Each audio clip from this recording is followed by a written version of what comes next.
We're live. Welcome to A Sip with the Supernatural, Part 2, Paranormal Tours. Yes, sir. We're in the building. Us. Welcome to a spooktacular night. I'm going to call him while you do the intro. All right, with the host with the most that has a broken freaking neck. Did you win a gold medal with that? Yeah, I did. Yeah, you sound like you're in pain.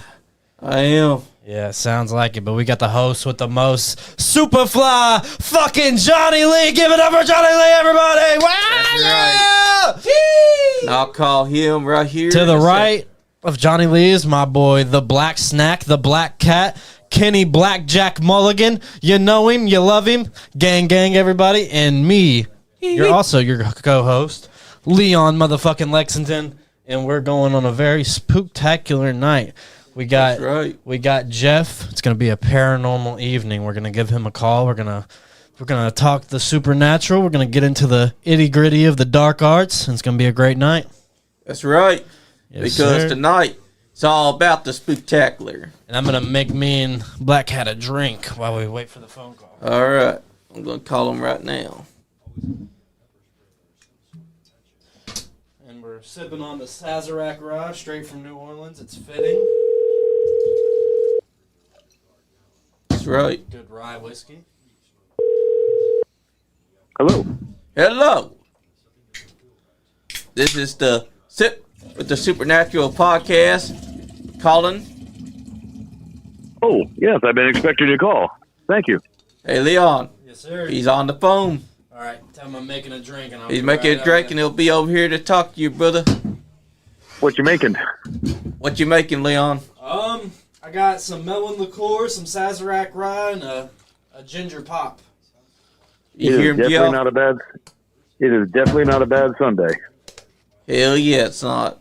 It's kind of a Kentucky grenade. That's what we're calling it. That's right. Oh, nice. That's Yeah. a hell of a drink. Cheers. I'll be saving mine for later this evening. I got to work later, so of course I don't drink before I go into work because I'm not that entertaining sober, and I'm really not that entertaining drunk. So That's true. What time do you go to work usually? well, if I'm not doing my stage show, I do a cemetery paranormal tours. So I have one at 7:00 every night and 9:30. So I'll leave for work about 5, and I'll get back about 11:30. Yeah. Does it ever like get on your soul? Like on like days that you're like, you got to go to work. Do you have like a preparation that you do beforehand before going into work to like maybe clear some of your dark energies before you step in that dark realm? Well, I have a few. I tried, it's a process of with preparations A through G, but now I just use preparation H. Heck yeah. Yeah, what's that? That was a very good setup for a very good joke. No, I do. Preparation age. Yeah. Just do a You fat asked line for of fucking preparation. heroin before you go in. Yeah, That's right. no, but you asked about a preparation. I just thought I'd make a hemorrhoid joke. A hemorrhoid. But, I was thinking heroin. You're thinking hemorrhoids. We're on two different planes. I would be doing cocaine. Johnny'd be doing cocaine if he was doing ghost interviews. Well, ghost stories. two very different interviews. No, yeah, I came out of a background of death. So, I was a funeral director for, I worked in either funeral homes or owning crime scene cleanup companies for 25 years. And then, of course, I do what I do now. So I already have that mind frame. I walk in anything I'm doing with either investigation or tours with reverence. So I don't really have to go into a subgenre of a personality. It's generally my idle speed of who I am anyway. But that being said, for an hour before the tour or an hour before my stage show, you can always find me having a cigar and kind of relaxing before, just because I know that I'm going to be dealing with a lot of different people with different personalities. And I feel you. Your main job as a tour guide is to make sure that everybody is enjoying it and respectful of each other. And you don't know the people that are going to be together. You could have a bachelorette party combined with a very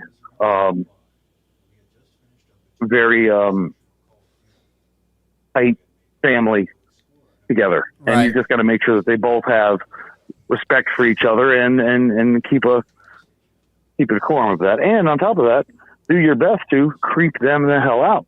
Yeah, for So sure. it's a lot of moving parts. Now, when I did the ghost tour, it was a really fun experience, and you took us to a lot of cool places. Is there anywhere in New Orleans that you would love to take people, but it's just like you don't have time to, or you haven't really thought about it? Is there a place that you're like, I would love to take people on the tour, but it's just not going to happen? There are a few. We have a couple closed hospitals that I would love to either investigate with my investigation team or possibly lead a tour into. And of course, those are going to be off limits. But we have 2 or 3 abandoned closed hospitals in New Orleans that would be interesting. And of course, if it was me, I don't really know the haunted element of it, but I think if you could find some way to get rid of the mosquitoes for it, a swamp tour in the evening, kind of a paranormal swamp tour where maybe you could say you're looking for the Rougarou, which is our version of a werewolf. Oh, that would be really cool. That'd be really cool. Yeah, and then you could have some like night crawfish boil. Yeah, that would ghost hunt out in the woods. Crawfish ghost hunt, yeah. Hell yeah. Yeah. I think we would like that, but I'm just a well-dressed hog in a wheel. What do I know? Yeah, right. And I had a question on the tour, but I don't think it ever came up. Has there ever been, like, where you're doing the tour and you see somebody in the tour and you look around and that person is just straight up gone? He's been on the tour for the entire time, and then you look around, you're accounting for people there, getting on the bus or whatever, and that guy, that person, that girl, whatever, the phantom is just gone. And does that ever happen? Not to that extent. Not to that extent. But I do get pictures on a regular basis of people who are not on the tour. And they generally stand out. There's 1 or 2 entities that will follow us around a couple of the cemeteries. And once in a while, they'll show up in a photo. And that's interesting. But never someone who's actually taken the entire, not somebody that I can account for, not somebody that I think is on the tour and they're not. I've never seen that extent. I also don't believe that, and when I say I don't believe, when I say this, all we have is belief. All we have is our own thoughts on stuff, because there's no experts in the paranormal field. You can't have an expert or a definitive answer in an unknown field. That's right. And the paranormal is an unknown field. So that's why I've always used commonly believed and things like that. But it would be very rare. I know of no instance where an entity has stayed around in solid form for an extended amount of time, especially like the 30 or 40 minutes that group's walking together. That would be a unheard of phenomenon. Yeah, for sure. Yeah, but but I will say it's an excellent question, and it's also a question I've never gotten before. So that is a very good question. That was a great question. I feel like the paranormal investigation, to me, in a sense, is like a science that hasn't been fully explained yet. Like, I feel like in the next 200 to 300 years, I feel like we may know more about the ins and outs of paranormal investigation and stuff like that. Like, I feel like it's evolving with time as it keeps on going, to where at some point, without a doubt. The title of my stage show, which I do a small stage show where I'll travel with it. I may come up to eventually do a show up there. But it's Kentucky on would love you, Facebook, man. Yeah, we would love that. and I love Kentucky. You love Kentucky? Hell yeah, brother. Sure. If they're on Facebook or Instagram, it's a paranormal evening of the unexplained, because that's exactly what it is. It's unexplained. I've never used the term ghosts. I'll occasionally use the word hauntings, but I just call them the unexplained because currently that's what they are. We'll have an answer eventually. We don't right now. So what's your kind of theory on it all? Like, do you think these are like rips in time? Do you think these are just leftover spirits? What's your theory on the unknown? I have a few. Well, there's different types of manifestations that we can all agree on. Yes, sir. There's repeating manifestations. That's going to be the stories of like the little girl walking up the stairs, and it doesn't matter if you're there or you're not. It's just going to be the same thing, almost like it's on a loop. The entity is not going to acknowledge you. The entity is just going to walk up the stairs like it always has for the past however long it's been doing it, and it'll continue to do that. That is one. Then there's more conscious things like poltergeist. They're going to be usually attached to land or an object or a dwelling, and they're going to just open the doors and turn on the water faucets and move things, stuff like that. You have shadow people, which are very common. They're going to be believed to they're going to be aptly named. They're going to be humanoid, featureless, silhouetted. They range in transparency from practically clear all the way to onyx. They're commonly found around places of sudden, violent, or unexpected death: battlefields, hospitals, house fires, etc. And they can also be very protective of areas. If you're like walking into a basement where something doesn't want you there, they'll come out. And then you have benevolence attachments. That's going to be stories of, I heard one the other night of a woman was falling asleep driving, and then she felt a hand on her shoulder, and it was her grandfather, who had passed away a couple years ago, but he taught her how to drive. She was woken up by her grandfather and probably saved her life because she fell asleep at the wheel. We all hear stories about that. In times of need or in times of celebration, someone that was close to you comes back. And there's others. There's, orbs, and then you can get into sleep paralysis and past life transgression and astral projection and all that. You can talk for hours on this. Right. I think personally, each one has its own reasoning. For attachments, not attachments, attachments, like a benevolent attachment, like the grandfather story I just told. I think that when you truly love somebody, either it's a friendship love or a friendship love or family love, that death doesn't stand in the way. Wherever we go when we die, because nobody really knows. But if you truly love somebody, then they are there when you need them. And the ultimate goal in life is, if we do whatever we're supposed to do right, we become that for somebody else. And that kind of makes me happy right there. Right. There's like not every spirit story has to be ooky spooky, scare the pants off that's you. right. It can be kind of endearing and like more of a loving thing than just the obvious scariness of it all. We always tend to gravitate towards the scary stories, but there's loving stories as well. It's just how it is. I mean, you get the same emotion from watching a horrible video on YouTube than you get when you see, to me, and I can balance that out by watching a video of a baby playing with a puppy. Right. Yeah. There's joy to be found in just about anything. And then I think shadow people are created by,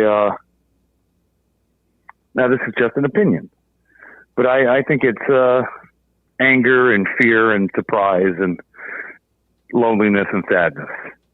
You know, everything that's going to come with a unexpected death. Either whether it's self-inflicted or just or natural. You know, if you're walking down the street and you're not prepared for it and you're hit by a bus, you're gonna be pretty angry. You know, you might be pretty angry. Yeah. You might be pretty angry. For the other things, I don't really have a theory on what causes the repeating manifestations. That time loop where you're just constantly circling. You know, walking. You know, I use the example of the image walking up the stairs. I don't know what causes that. I had one of those in my house when I was in Tampa. I had an old woman that would walk through the kitchen, look out into the backyard, walk back through the kitchen, and disappear in the living room. Yeah, and that was seen by my mother of all things. She saw it once, and that was the last time she ever walked into that house. And then one night in the poker game, the entity came out, looked at 10 people playing cards, walked back in, and it scared the hell out of all of us. Oh yeah, definitely. That would definitely be a trip. You're probably already drinking and indulging in way too many drinks, maybe some other substances, who knows? And just something pops up, you know, everybody's gonna be spooked. You'll have someone try to tell you that what you saw was just your mind playing tricks on you. Now, I have a question about the city itself. Okay. All right. When I was first, I have to touch on what your partner just said. Yes, please do. Yes. You won't find anybody that tells an experience and has everybody believe it. Exactly. You know, I checked your I think on your Facebook page you have 23,000 followers. Yeah. 29. I doubt that 29. My apologies. I doubt that all 29,000 followers believe in this 100%. There's going to be a few that think we're just making stuff up, and that's fine. That is a logical and reasonable opinion, and it shouldn't be discounted because everybody has opinions based on experiences they've had. Exactly. But you know, it doesn't bother me what people think. You know, I know what I've seen and I've known and experienced, and those that don't believe, that's fine. Eventually, they may, because the paranormal doesn't give a shit about what you believe. Right, and it's going to show up when it shows up. I also think there's kind of something like good in that, like not everybody gets to be invited to the club kind of thinking. You know what I mean? Like you might not believe, but there's a lot of people that does. But since you don't believe, that's cool with us, man. We're gonna sit over here. We're gonna drink our drinks. We're gonna talk about our ghost stories. We're gonna have some fun. Right. I mean, I find it pretty interesting. People who don't see these things, they kind of live in this upper world, if you will, where they don't believe in. They don't believe that there's any afterlife or things like that. Well, there's also separate thoughts of mine of why they don't believe. I mean, hypothetically, if you are a logical, rational, we'll even say science-based person that has everything figured out, okay? And then suddenly, you know definitively that there's something from the afterlife. I'm going to use a word that I normally don't, ghosts. Definitively there's ghosts. Then you have to wrap your head around this. Everything you know and everything that you've based things on is wrong.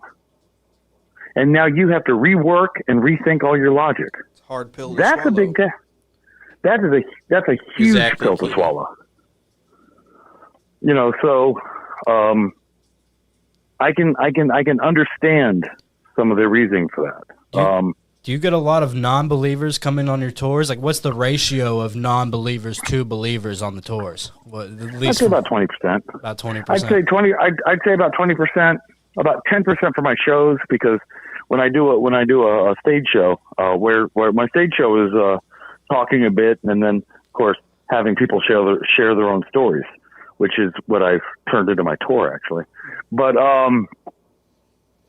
I get a less percentage on that because they're knowing what they're getting into. They're paying for a ticket. Do you get any people who that you kind of turn their belief over? People who come in. Oh yeah, all the time. All the time. It's very tough when and there's a couple ways to do that. When you're a non-believer, now I'll use my stage show for example. If you come in as a non-believer and then all of a sudden there's 15 people in there telling stories that have happened to them, then you have that choice to make. These are 15 people that have never met each other. So either they're all lying and this is some huge made-up conspiracy, or there has to be something to it. And then I've been on investigations in either Tor or in other places where a non-believer has actually seen something. And that's a game changer. I mean, when you're walking through a cemetery at 11 o'clock at night and you hear your name called or you're touched on the shoulder or whatnot, or you get something in a picture of an image, where do you go from there? Yeah, how do you look at that and say no? Right. So yeah. All right. Well, here was my question about the city itself. We was down there on Mardi Gras. We was having a good time, but the people are very nice, and the city is beautiful. But there was an underlying darkness to the streets, to the city, to the buildings, to everything in there. And I just want to know, as a person, do you reside there in New Orleans, or you just bounce back and forth? All right, so you reside there. Do you get that feeling also? This city will eat you alive. Yeah, to me, I explained it to people. I was like, it's where the devil, he sits and he plays cards. Like, that's how I described it. There's a reason why I have so many churches here. Here's the thing. If someone comes down to New Orleans and they decide to let their vices go unchecked, okay? Yeah. And I'm sure it's like this in other cities as well. It's just a little more accessible here. Now, my dad was explaining it to us at breakfast because we was talking about the differences between Vegas and New Orleans, and my dad was like, well, Vegas is corporate, but in Louisiana, if you do something fucked up, they're going to put you in the swamp. You know what I mean? Well, they won't put you in a swamp, but the way I like to look at it is this. You can walk down here and take the bumpers off any vice that you want, okay? But you need to understand, if you get too caught up in the drugs or the drinking or the gambling or the sex here, this city will consume you. You will walk down a whirlpool of whatever vices you're in. You will be washed away and you will be forgotten. And the city will keep on going. It's like a shark attack. Yeah, and I feel like the locals, really ugly. I feel like the locals had a kind of more they had a good energy to them, to where they kind of see right past that. Like whenever you meet somebody that wasn't from there, they were there for like you said, the vices. But the locals were nah, you don't want to go here, you don't want to go there. Just keep to the beaten path. You're going to be good. Or if you go there, just have your wits around you. Right. If you're going to have a drink, stop at 3. Because there's always tomorrow. You can have more drinks tomorrow. You don't need to get totally shit-faced to where you don't know your name, or you don't know how to order an Uber. That's right. And then try to figure out your hotel room, because that's how you get in trouble. It's always good to know somebody in New Orleans. Like y'all know me now. You got my number. If you're down here and you get in trouble and you have trouble, you have too much to drink, I'll pick you up and I'll take you where you need to go. Heck yeah. I appreciate that. Yeah, and because that's what good people do. I don't like this. I don't like to see people. I don't like to see anybody become just another story. Yeah, and that's just another statistic. Like the homeless up here in Kentucky, to me at least, they're just I don't want to be harsh or mean, but most of them are just junkies. You know what I mean? Yeah. But down there, it felt like when you seen a homeless person, you're like, that person could have been here for centuries. Like you get that kind of eerie feeling off of them. Like this person may have been here since the 1700s type deal. At least that's the vibe that I was getting off of those kind of people down there.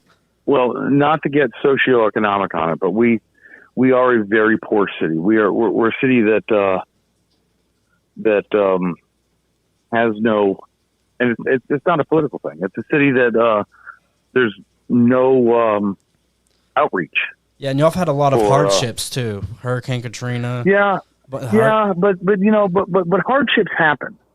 I mean, look at there's a couple hurricanes that hit the Eastern Seaboard. The pretty bad ones. I can't remember the name of it, but there's a Hurricane Sandy, devastated. Had a hurricane just recently that hit the Carolinas. They're fine. For some reason, New Orleans is forgotten. We don't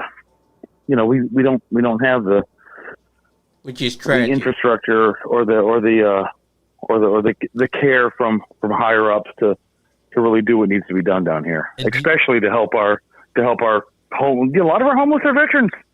These are people that have put their life on the line, and they're forgotten about, and that's just. And do you think that reason of forgetting may be because of the dark energies in Louisiana? Like it's kind of. No, I don't think it's not an energy thing. It's New Orleans has always been the side piece. we're the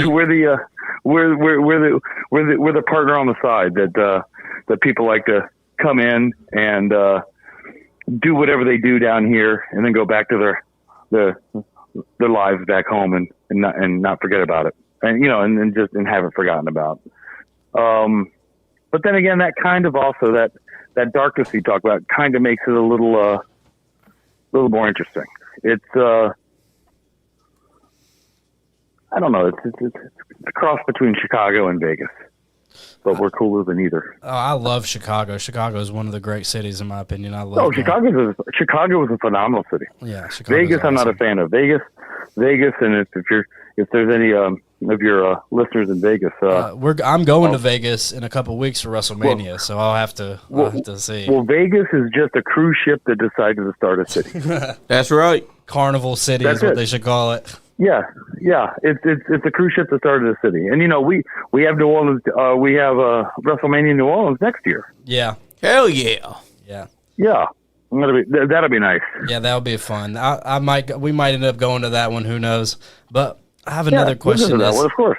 Is there ever a place that you have just been like, I'm not, like, maybe not even walked in, you just looked at it from the outside and was like, yep, I'm not going in that place. Like, I have my wits about me. Yes. Applebee's. Nobody should ever go to Applebee's. That's Chili's for me. That's Chili's for me. I hate Chili's. Applebee's makes Chili's look like Ruby Tuesday. Yeah, definitely. Chili's, definitely. No, I'm not empathic. I don't have that sense or that feeling where I can see or sense things. I can get a bad vibe about people or about locations, but never to the point where it's just told me no. I can't remember the dwelling, but I was doing an investigation a couple years ago at a hotel in Boston, and I don't remember what hotel it was. But I did kind of have that sense that you're talking about there. I just knew something was up about it, and sure enough, there was. But I do have people that tell me all the time that they've been in situations where something has just told them not to go in or not to advance. But that hasn't really happened to me. Yeah, it's definitely. I wish I had a better answer for you. No, that was a great answer. That was a great one. Because I mean, not everybody's gonna be like. I know, like I think we had this conversation on, like, we were about to get on the bus, and me and my girlfriend was talking to you, and I was like, my mom and my grandmothers and grandmothers before her, like, quote unquote witch ladies. That's what they've always called each other. So like, I remember inside the chat. I remember you used that term. Yeah, and so like, I kind of get that excess ability off of them to where I can read situations more than like a regular person would be able to. I can look at something and be like, dude, I'm not going in there. Like when we were down there on Bourbon Street, my girlfriend was like, we need to do a tarot reading. We need to do this. And I'm like, the only person reading my tarot cards is my mother. Like I don't rock with that. Right. That's just how I've always been. So it's like not everybody's going to have that innate ability to just look at something and be like, this place right here, I ain't going to step in there. But I also feel like you're more braver than I. Like this is, like you said earlier whenever we started, this is kind of your life. You're in tune with these energies all the time. So like you're more eager to go into a place that other people may not want to go inside of. Well, I also, I go in with a different mindset than most.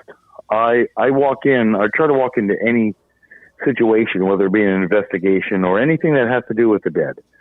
I try to walk in with respect because I never forget that everybody that I'm looking at or looking to talk to or talk about or investigate, they were just like us until they weren't. Yeah, a mother, a father, a son, a daughter. Yeah, exactly. Exactly, and that will be us one day. I think that was your exact quote on the tour was like, please be respectful on the tour because all these people at one point in time was a mother, a father, a friend. That's right. You have to be respectful to the spirits. They were. And, not to throw shade at anybody, and because I wouldn't, because we all have different styles. And, of course, there are people that are much more successful on a national stage than I am. But when I watch investigations and they're antagonistic. Oh, yeah. I hate those. I hate those. I'm like, why? I'm like, come at me, bro. Hit me with this stick. Oh, why? Yeah. Why? To what And they end? fake it, too. It makes for great TV, and they're in a much different tax bracket than I am, and good for them. Well, they're just ripping off professional wrestling. They're just putting professional wrestling and ghost investigation in the same dwell, and that's what they're doing. At least that's what it. As a pro wrestling fan, all eyes of life to me is seen through professional wrestling. So, and what people don't understand is that I can see that. Yeah, and that's one thing when I was watching the podcast, when I was looking at the podcast. I'm a huge wrestling fan from the late 70s to the early 2000s. I mean, a massive wrestling fan. So that's one thing I really liked about the podcast. Oh, we appreciate that. Yeah, I think you went to SmackDown the night before you did our ghost investigation. Well, the ghost tour, the spirit tour. I did. I went to SmackDown. I enjoyed that. It showed you that, and I've never been a huge Rock fan, but you could tell when The Rock was there, he had that crowd in the palm of his hands. They walked out cheering him, and 2 minutes later they were booing him. And it shows you how a master of that art can handle that audience. It was beautiful. And not really on the same realm of spirits, but even when you walk into like those older arenas, like I know when I walk into like Rupp Arena where our basketball team plays, and like we've had history with wrestling, with rock, basketball, and everything, you can feel the energy of even that, like seeping through the walls. Like you can feel the energy. Oh yeah. The energy of the old ICW, which was our territory back in like the 80s and the 70s and stuff. Randy Savage. Yeah, Randy Savage came through with the Paphos territory, and you can feel energy of even that. So yeah, you just know it's something that's absorbed in the girders. It's something that's been there for all of that. When they tore down the Pontiac Silverdome, I mean, that's where Hogan and Andre fought. There has to be something about that. Yeah. I think Pontiac Silverdome was also where Macho Man and Steamboat. Yeah, that was WrestleMania 3 was there as well. One of the greatest matches of all time. I seen a video the other day, and they were it was the demolition of the Silverdome, and they blew it up, but it didn't go down completely. And somebody was like, "That's Hogan no-selling the Silverdome explosion." Like the energy of Hogan made the building not collapse in on itself. The building just starts shaking and rises back up again. That would be interesting. And then starts selling shitty beer. That's right. Beer. Shitty beer. What a waste. What a waste. But it is. Not to get on the Hogan thing. So, I'm curious because nobody in wrestling. who do you think had the best finishing move? I mean, Damn, that's hard. That's hard to choose because there's been That so many. is hard. That is hard. I mean, I'm not the huge. I will say I don't like Hogan as an individual, but as a professional wrestler, I really think he was I think he was underrated as an actual in-ring worker. So, in my opinion, the leg drop's got to be one of them. All he had to do was just sit on his ass. Well, that's true. But then again, if you're going to do that, you can also say that the John Tenta's The finishing splash. was a great. Yeah, the sitting splash. If you're just sitting on your ass, or for that, Yokozuna. I'd choose Diamond Cutter. I wish What was that? the diamond cutter. You said the diamond cutter. Diamond Cutter was great because it would just come out of anywhere. Yeah. I would Right. have to go with Yeah, many any moves. type of pile driver because you have to put so much trust in somebody to pile drive your neck into a fucking mat. Not on heart. Well- He'll do a sit-out tombstone pile drive when you say, "You're going to your knees, right?" Yeah, no. I'm going to sit on my ass. We for need to it. do a collab, Jeff, where we go to like these old wrestling, Kimpus Arena. these old arenas where they used to do wrestling, and see if we can find any old spirits of like Yes, we King gotta do Harley an Race or I would totally be into that. For me, I have two old school finishers that I like, and I don't know if you'll be familiar with either of them. But Coco Beware was a lesser known wrestler who I'm sure you're familiar with. yes, sir. His finisher was devastating. He did what's known as a Ghostbuster suplex. Take a look at that if you get a chance. Yeah, man. It was Yes. a suplex. It was I a seen suplex DDT, and it was dangerous looking. And he used that. But my favorite of all time is actually a submission move, a submission finisher that was used by George the Animal Steel. Nice. Was it the claw to the mouth or the claw to the head? No, it wasn't. It was called a flying hammerlock. Flying hammerlock. There it is. Look that one up. Hey, You can find videos of yeah, George my buddy, Steele and the we found flying it. my hammerlock. buddy's showing us the Coco Beware. The Brain Buster. Yeah, the brain buster. Oh my God, God. devastating. It was Brainbuster was innovative. it was terrible. It was terrible, but it was beautiful. And our host, Nice Guy Andy, just walked in the podcast. What's up? I'm not the host, y'all the host. You been watching the show? I'll watch a little bit. Yeah, we got supernatural investigator Jeff on the line. We're getting into we've gone off of the supernatural. We're talking about wrestling now. We're talking about supernatural and wrestling. Yeah. Supernatural wrestling. I wonder if anybody has ever done an investigation on like Crispin Waugh's house, because that would be an interesting. Some supernatural wrestling. Yeah, I mean, mix both. I think it would be pretty cool. Yes, it would be. Honestly, just you gotta let that have to. I wouldn't touch that. I wouldn't touch that at all. Yeah, Yeah, 'cause that's bad juju. Yeah, that was just awful. yeah. That was just awful. I remember. Here's a weird story that I have about Crispin Waugh. Is I was a huge Crispin Waugh fan as a kid. He was like my favorite wrestler. Whenever I played the games, I'd play him as the game. And my dad, I mean, my dad, who I'm the sitting matches next with him and to, Dean the matches with Malenko? him and Dean Malenko go down. You know, it should be textbook of what a match should be. yeah, for As real. a wrestler, wonderful person. But I mean, as a wrestler, technician, yeah. But As a so person, he was a my piece of favorite shit. wrestler ever. And my dad, he found a Crispin Wall toy at Walmart or maybe the Dollar General, wherever, and he brought it home, and that was like my prized possession. And I remember I took it over to my cousin's house, and the dog chewed off the arm of Crispin Wall. And a couple days later, the whole incident happened where he died and all the terrible things that happened with him. But I always thought that was weird that I got that toy. The dog chewed it up, and then a week later, that all happened. That was I don't even know if it was a week later. Yeah, it was a I couple think days. It might have been a day It was after. June It might have been the 25th day to afterwards. 27th. It might have been even the day after or the morning of or something. Because Remember, he That killed is a- his son first, that's a- wife the next day, and then himself on the third day. But I always thought Well, that that was is- weird. That is an odd coincidence, but I have to say it's just a coincidence. I don't know. It always sat home with me for some reason. I've always thought that. It's always been on my mind for a long time. Oh yeah, dog because had it happened mine, at an yeah. impressionable age. Yeah. yeah. Yeah, that was. You know how I got my Christmas wall figure? Won it at a school You still at a Goodwill? contest. And then, Got it in the garbage can out back of Walmart after they threw them all away. no, I won it from a school contest, and it lasted all until 2007.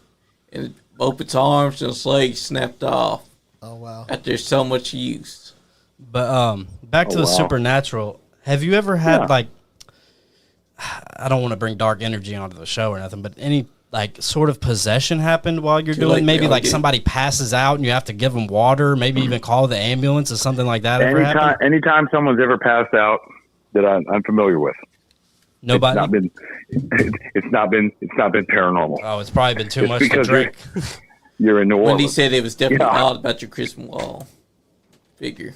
No, we've never had that. I've never had that happen. I've never had a possession. Have you I've been never to had- the voodoo shop Have you been to the voodoo which one? shop? down in New Orleans? That's one? very specific, Johnny. Well, yeah. Well, that's like saying, have you been to a church? Which one are you talking about?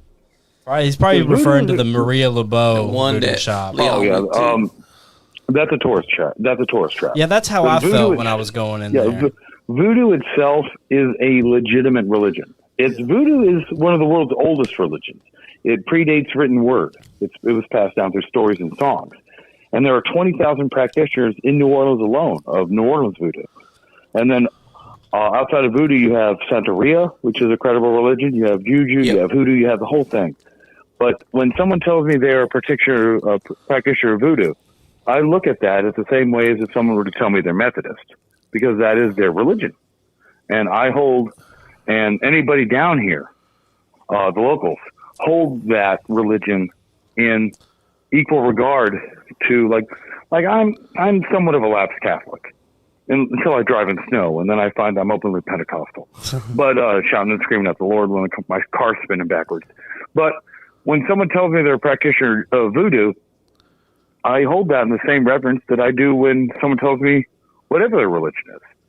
So if I've been to the voodoo shops that you will have seen, and those are going to be the touristy places that sell T-shirts and they sell voodoo dolls, like they're like you could curse your enemies and all that. And so I have, yeah, I've been in there to show people the mockery of it. But Hey, this is Nice Guy Andy. Nice to meet you. Do you very know? nice to meet you as well. Do you know anybody that practices the voodoo yeah. religion? Could you like maybe hook us up with them, and maybe we can get a call from them at some point, like on a different episode? Maybe for us with the Supernatural episode 3. Did we lose him? Are you still there? Oh, I think he's calling back. Make another drink. Yeah. Hey, did we? I lost you for a moment. Yeah. I don't know what happened. We was talking about the voodoo. We was talking about the Yeah, and then voodoo and then religion. and then my phone started conference calling a random person, but it's not a voodoo practitioner. It's just my fat face touched a bunch of buttons. I have friends that practice voodoo, but I can ask Yeah. and see if they. I'd love to know. I'd would be love to interested. like talk to somebody that was like a a voodoo Me too. preacher, or I don't even know what they call them, a priestess or a priest. And Leon, What do they call them? we will be doing investigations. a priest or priestess. Is that I'll what they see call what it? I can do, but that's you have to treat that as if you were having a minister of a church on there. Oh yeah, we would treat them with yeah. utmost respect. We would Yeah, just you like know, to. We just want information about it, and like because I'd be happy to. Let me it's got make some phone calls and see what I can do. it's got the stigma of being like an evil thing, Yeah, and, it gets Well, treated you know like why? that all the time. You know why it has the stigma of an evil thing. because of the movies and stuff of stories of Because there probably is some. More than that, Yeah. and I'm gonna get real with you. Okay, get real. Okay, we're talking about a religion of the enslaved. So Yeah. let's go back 150 years. Okay, Yes. you're not going to talk to the enslaved about the religion they have. You're going to talk to the landowners about the religion that came out of deep, dark Africa. What kind of narrative do you think they're going to give? Oh, probably not a good one, I'd say. It's the narrative we have now, Yeah. Yep, that's which right. is exactly wrong. It's because New Orleans voodoo is about blessing and healing, but nobody wants to hear about that. Yeah. They don't. They want to hear about voodoo dolls cursing people. They don't want to hear that voodoo dolls were actually used for medical reasons, but not for healing. It was like right now, if you go to a doctor, they're going to have a file on you about everything that's ever happened to you. Yeah. And they're going to have that file because everybody involved in that is literate. They're able to read that. Now, hypothetically, you're in a culture of illiteracy. For whatever reasons, nobody can read. Yeah. It would make sense that you have a doll that would look like you, that would have different pins in it with color-coded pieces of string around it that's going to tell you the treatments that you've had. Oh, okay. Voodoo dolls were originally used in New Orleans and other places, Haiti, West Africa, for medical record keeping. Really? That's So what it a was, voodoo doll. Yeah, it was pretty that's much what a voodoo you. doll is used for. Pretty much you with like a pin or something stuck in a place where Yes. you have a problem. It would be it'd be a doll that would be a representative of you. And let's say you came to the priestess because you had a problem with your leg. In that case, they would put the pin in the leg of that doll and a color-coded string for the process that they were doing to treat it, and they would change that out as needed, depending on the treatment. Oh, wow. Okay. Yeah. That's very important. It's not near as interesting as I'm going to put this in your neck, and that means you're going to get a broken neck. So do you believe that the side of like the evil stories and the bad stories of voodoo is there? Does that exist, or is that just a myth or a folklore? It's a myth. Oh, okay. Now sympathetic magic is a thing, obviously, where the people will use that, but the whole I'm going to curse on you and your next 4 shits are going to come out square. Yeah. No. That wouldn't be bad. Shit, Yeah. shit in a brick would be terrible. Wouldn't That is the most scariest thought process. Yeah, your discussion Did on it the get brick? tour, I remember like on the way down there, my girlfriend was like, I'm going to get a voodoo doll and I'm going to freaking make your arm twist backwards and just going on and on. And when we were on the tour, you basically explained what you just explained to Nice Guy Andy over here. And I looked at her and I was like, I fucking told you. Like, it's not some magic death cult that everybody puts it out to be that Western media would like to make you think that it is. So how close is Santeria and voodoo? Is it very close, or is it almost the same? Well, I can't answer that, and I'll tell you why. Yeah. I can't answer that because I don't know enough about Santeria. Yeah. And I feel I would be doing it a disjustice for those that practice Santeria. Yeah. I wish I could, Yeah. but I don't want to do any disjustice to those religions by saying how close that I feel they are. Does that make sense? Yeah. I'd love to talk to somebody about that too. Yeah, I'm gonna make a couple phone calls and see what I can do Sounds good. because We appreciate I that. The first time I heard help. about Santeria was Joey Diaz. Joey Diaz's mom, right? Yeah, Joey Diaz, he was a real sick. Do you know who Joey Diaz is? Comedian. Comedian. The comedian. Who Yeah, I always get cocksucker. confused with. I Cuban always guy? get him confused with Big Pussy from Sopranos. Yeah, definitely. Yeah. But he was a real sick kid, and he lived in I think Queens or somewhere, New Jersey, and his mom didn't know, and they were Catholic and Santeria, like they practiced both, and his mom was like, I'm gonna dip you full fledged. I'm probably doing the story injustice, but this is basically the events that I learned from watching his podcast. Is like. Yeah. She's going to dip him fully into Santeria to try to cure him of being like a sickly kid as a young child.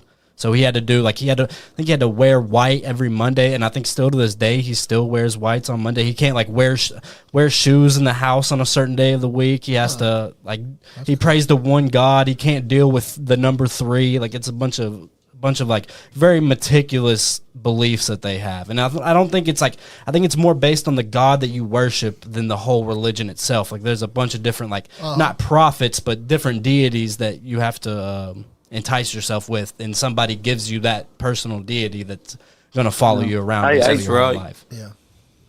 That would be definitely something I'll ask about. But every religion has their quirks. You know, that's Yeah, exactly. you know, there was a time when in the Baptist church you couldn't use a violin. Well, now all the Baptist churches smoke meth. At least up here they do. They're all underwater up here in Kentucky. They're all underwater up here in Kentucky. Yeah, we have crazy flooding right now up here. Yeah, they're all underneath water, still doing their meth. Some of them like will handle snakes, right? Yeah. Well, that was. I think that's like Pentecostals. They handle snakes. I think that's what they're called, Pentecostals. I don't know. We need to get some snake handlers. Some snake handlers coming to the podcast. No, I watched a documentary about a case in Alabama. It's on Netflix. You can watch it. I forgot the name of it, but it's about a woman who it's always about a woman. Yeah. But always is. Who tried? Yes, it is. That's why we have blues and country music. But I think she used a snake from a Pentecostal church to try to kill her husband. I saw an hour-long documentary on Netflix on that. Look that up. It was entertaining. Snakes. That's crazy. Watch out for them snakes. Watch out for them. You'll get snakes. a reptile dysfunction. A reptile dysfunction. That's right. Thank you. Thank you. I'm here all week. You're here all week. Yeah, we need you here all week. Paranormal Events is a great show. Mix a little bit of stand-up comedy with your little with your one-man show. Yeah. Well, guys, this has been fun, but I got a jet. I got another thing in about 40 minutes. I got to get ready for. Sounds good, right, well, brother. You were a treat to have on. We really appreciate you coming on. It was amazing. Y'all got my number. Keep in touch, and if there's anything I can ever do down here, and I'm going to try to find somebody for you. And now you know somebody in New Orleans. All right, thank you very much. Yeah, you be safe. Have a great night. And if you want to plug anything before you go, feel free to say anything that you want to say before you go. Well, my web page is a paranormal. My web page is an Evening of the Unexplained. My Facebook page is a Paranormal Evening of the Unexplained, and hopefully I'll come to a city near you with my stage show. Yes, sir. We would love to have it. Heck yeah! Thank you very much. And and just remember, friends don't let friends eat at Applebee's. Yeah, Take right. care. That's right. Don't eat take at care. Applebee's, people. Cheers. My stomach's hurting right now listening to that. Nobody needs that in their life. The last time I not ate where at you- Applebee's, it got my brother sick. Yeah, and we would. food And poisoning. if you ever do, like you said, you want to get a one-man show up here. If you ever find your way up here, we would love to have you in studio. The phone calls are awesome, but we would love to have you in studio. I would greatly enjoy that. Thank you. Y'all take care of yourself. You too. You Bye-bye. too, brother. Well, that was a treat. That was yeah. Well, tell what you were saying, Cripple Neck. What was you saying? I was saying that was Jeff of Paranormal Evenings of the Unknown Kind. Yeah, that was If our. you're ever in New Orleans, check him out. Yeah, check him out. That was a really. He takes you to. I think it's like I forget the name of the secret society. I'm gonna fuck it up. I'm not even gonna say it. But he's a part of like a kind of like the Goodfellas. It was the Goodfellas. It's a secret society. I think all around the world. And he took us to one of their cemeteries down Was there. Tommy there? What? Was Tommy there? Tommy who? From From the Rugrats. Goodfellas. Flintstones. Rugrats. The Rugrats. No, Tommy from the Pickles is Goodfellas buried movie. at the fucking. Have y'all not seen the Goodfellas Goodfellas movie? cemetery? His name is Tommy. Tommy D. Simone. Oh, the Goodfellas. I don't know, but that movie's about that same thing or not, Johnny? It's about the Goodfellas though. Yeah, the Goodfellas and the Goodfellas are two different things. But he takes you to a bunch of different monuments and a bunch of different mass graves in New Orleans and to the Goodfellas Cemetery. It was a really good time. I think it wasn't expensive at all. It was probably more in like, I think for like 4 people, we paid like $120, which is a steal. I might have been butchering that. But even if you got to pay more, go see our boy Joff down there in New Orleans. He'll take care of you. He's awesome. New Orleans is a weird place, man. When I was down there, we stayed at the Caesars Hotel, Hotel Casino, and I just, every morning I would get up and I'd probably walk about 2 miles just because I was. You're a big walker. Every time we go somewhere, you fucking. I do. We'll be like, we're gonna go get breakfast. Where's Andy at? He's fucking 5 miles away.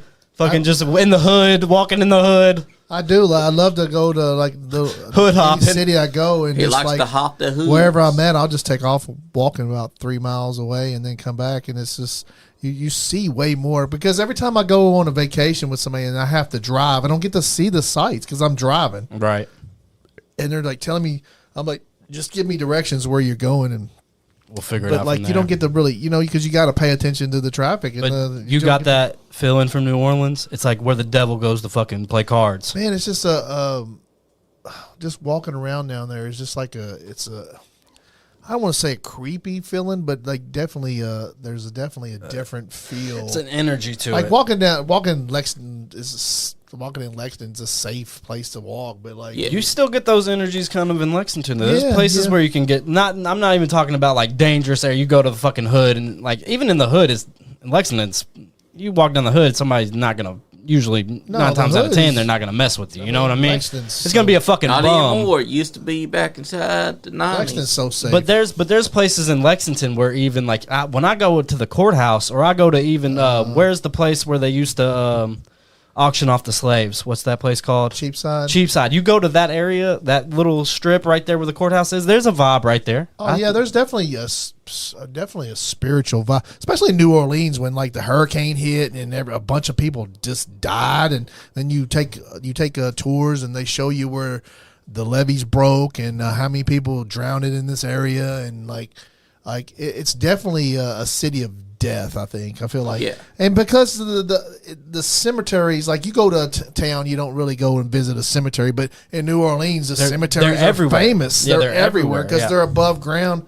And You see them while driving. You know what I mean? Like whenever Yeah. you're driving in a different place, you see a cemetery, you just look at it. But whenever Yeah. you're in New Orleans, you look at it, you're like, oh, there's a cemetery because right they there. have these little buildings and then they put your family in there, and then when your body decomposes, you get moved down underneath, and they put somebody else on your spot. It's like that's how those work. Yeah. It's like you put you in, and then after so long, your body decomposes, and they put you in a smaller box, and they put you underneath the bottom, like in the basement of this monument kind of thing, and then they put somebody else in there.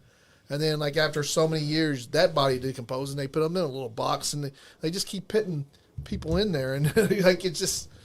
It's a definitely- family thing. It's a family thing then down It's there. definitely a weird vibe. Like I haven't been to every city in America. Yeah. Don't get me wrong, but like you go to different cities, you go on vacation and stuff, and it's definitely It's a I wonder different it's energy, a because there's different so vibe. many dead bodies above ground than there is like in a regular city. Because in a regular city, all the dead bodies are below the ground. If you go to that city, all the dead bodies are above the ground. Yeah. So it's like I don't know. Maybe it's just and New Orleans has a bunch of weird. Louisiana and a whole like. Fucking, there was vampire tours. There's fucking. I know when I went and got my tattoo, I thought I was gonna get fucking sex trafficked or vampired. I'm not even gonna so lie. many. Like it's just so old of a place, man. You walk down the French Quarter down there, and it's just these places are just. It's just so like It's the buildings are so architecture, yeah. old, and it doesn't even kind of feel like America. And walking down there, you have to watch because the sidewalks are just trashed. The Yeah. sidewalks are just. It's just a different. It's a different place. It really is. It's a beautiful. I think the locals there are like the city has a bad vibe to it. Yeah. Not to say like it's run down or shitty or anything, but it has just a deeper, darker vibe to it. But the people there, Yeah. are what's the light of the city. Like I talked to so many people just walking Bourbon Street or at fucking Walmart, and all the people that were from there that was telling us about Mardi Gras and all these other things. Those people were genuine, great people to talk to.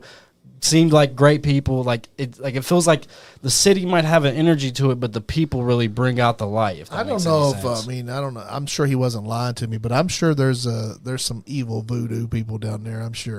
I'll have Yeah, well, it's like there he is. it's like fucking anything. Like anything's gonna have an asshole. Dark you know what I side of mean? it, Anything's yeah. gonna have There's a. at least going to be at least Probably 20%. There's always gonna be one Kentucky fan that we don't like. You know what I mean? Like, well, man, you make me want to root for Tennessee. You fucking piece of shit. Yeah. I'm sure there's a bunch of voodoo people down there that just do it just. Or maybe they don't Yeah. even. Maybe they got into it for that reason of some evilness. Like they don't even like what he was saying was the roots of it and everything else, and how most the people. original. But there's voodoo. probably some people that went there and was just like, I want to be a fucking piece of trash. Like I don't care about Or the, they just I don't built care. evil. I don't care about the rituals. I don't care about this. I'm gonna use this for my advantage and my advantage What the only. words voodoo It's gains. Hey, Leon, you were talking about you were scared to go into a place if it has bad voodoo.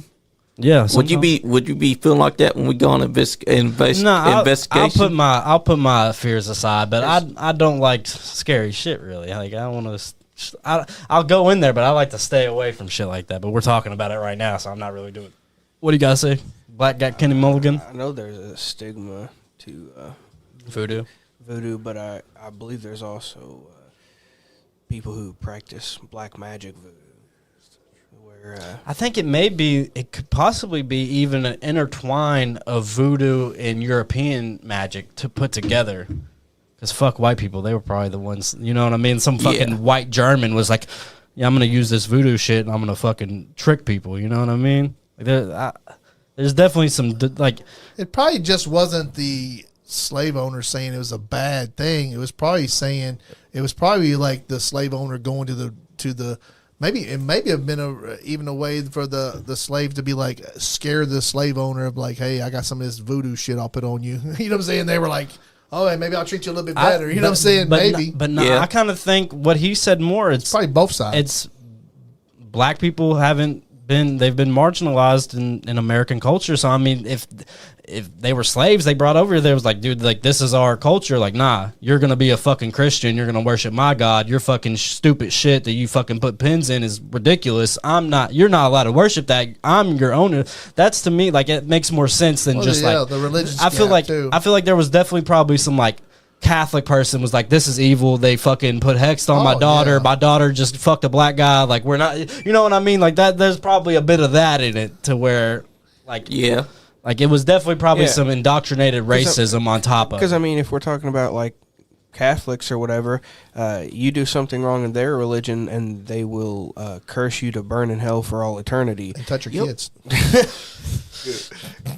They call Shout out Pope Francis. Great people. So I imagine that there's a good side to voodoo, and then there's people who practice voodoo and black magic and combine it to do these bad things or try to do bad things. Oh yeah, put that negative energy in you the probably air. got. I mean, you got some bad Catholics too. I know that. Well, there he is. Have you ever seen a fucking Catholic person? They look like they're doing evil. magic. Yeah, the fucking Pope looks like he could conjure a fucking conjure some fucking Yu-Gi-Oh shit on you. How evil did Benedict look? And he retired. Why? Like he's only he retired. And the new one, right? Francis. Is he still alive? Is the last Pope still alive? I don't know. He's Yeah, really he is. sick. He was really sick. But Benedict he retired. Like he was the only Pope that didn't retire by dying. He retired and moved away. I wonder why he did that. I wonder why. It's crazy. As a kid, when I first seen a picture of that guy, that Pope, The Benedict? I recoiled in terror. That was I'm me like, with what Michael the- Jackson. The first time I seen a picture of Michael Jackson, I was like, what the fuck is that? I'm so dead ass. The first time I ever seen a picture of Michael Jackson, he had like a cheetah print outfit on. I was like, that is a fucking demon. Get away Was from it me. because of the messed up nose job? Is that what It was just because of him. And then somebody told me that Michael Jackson was black one time. I was like, you're fucking retarded. Don't tell me that shit. Did you see him inside What are the you 80s? talking about? Yeah. I've seen him since then. I know that he's an African American, but I thought Michael Jackson was was a like, kid. I thought he was a fucking like Vertigo. a demon. I thought he was like a cat person or something. I didn't- Cat first. Definitely. Hey, weird. funny that you mentioned that because he was a cat demon inside of his music video Driller. So Demon, you're right. this is the sip with the supernatural. We're sipping some Sazerac rye made of some. I mixed the melon liqueur. That's what they drink down in Louisiana. I mixed it with some Sazerac. I'm calling it the Kentucky Grenade. Cheers. But, we haven't told a ghost story yet on the pod. Anybody Not got yet. Anybody got something brewing? I got a story right before we went to New Orleans. But if anybody I wants got to, a story, but it ain't really much a ghost story. well, It's more we of talk a about anything. weird story. Like, me and I assume it was like 6 or 7 years ago. Me and my wife were like, we were.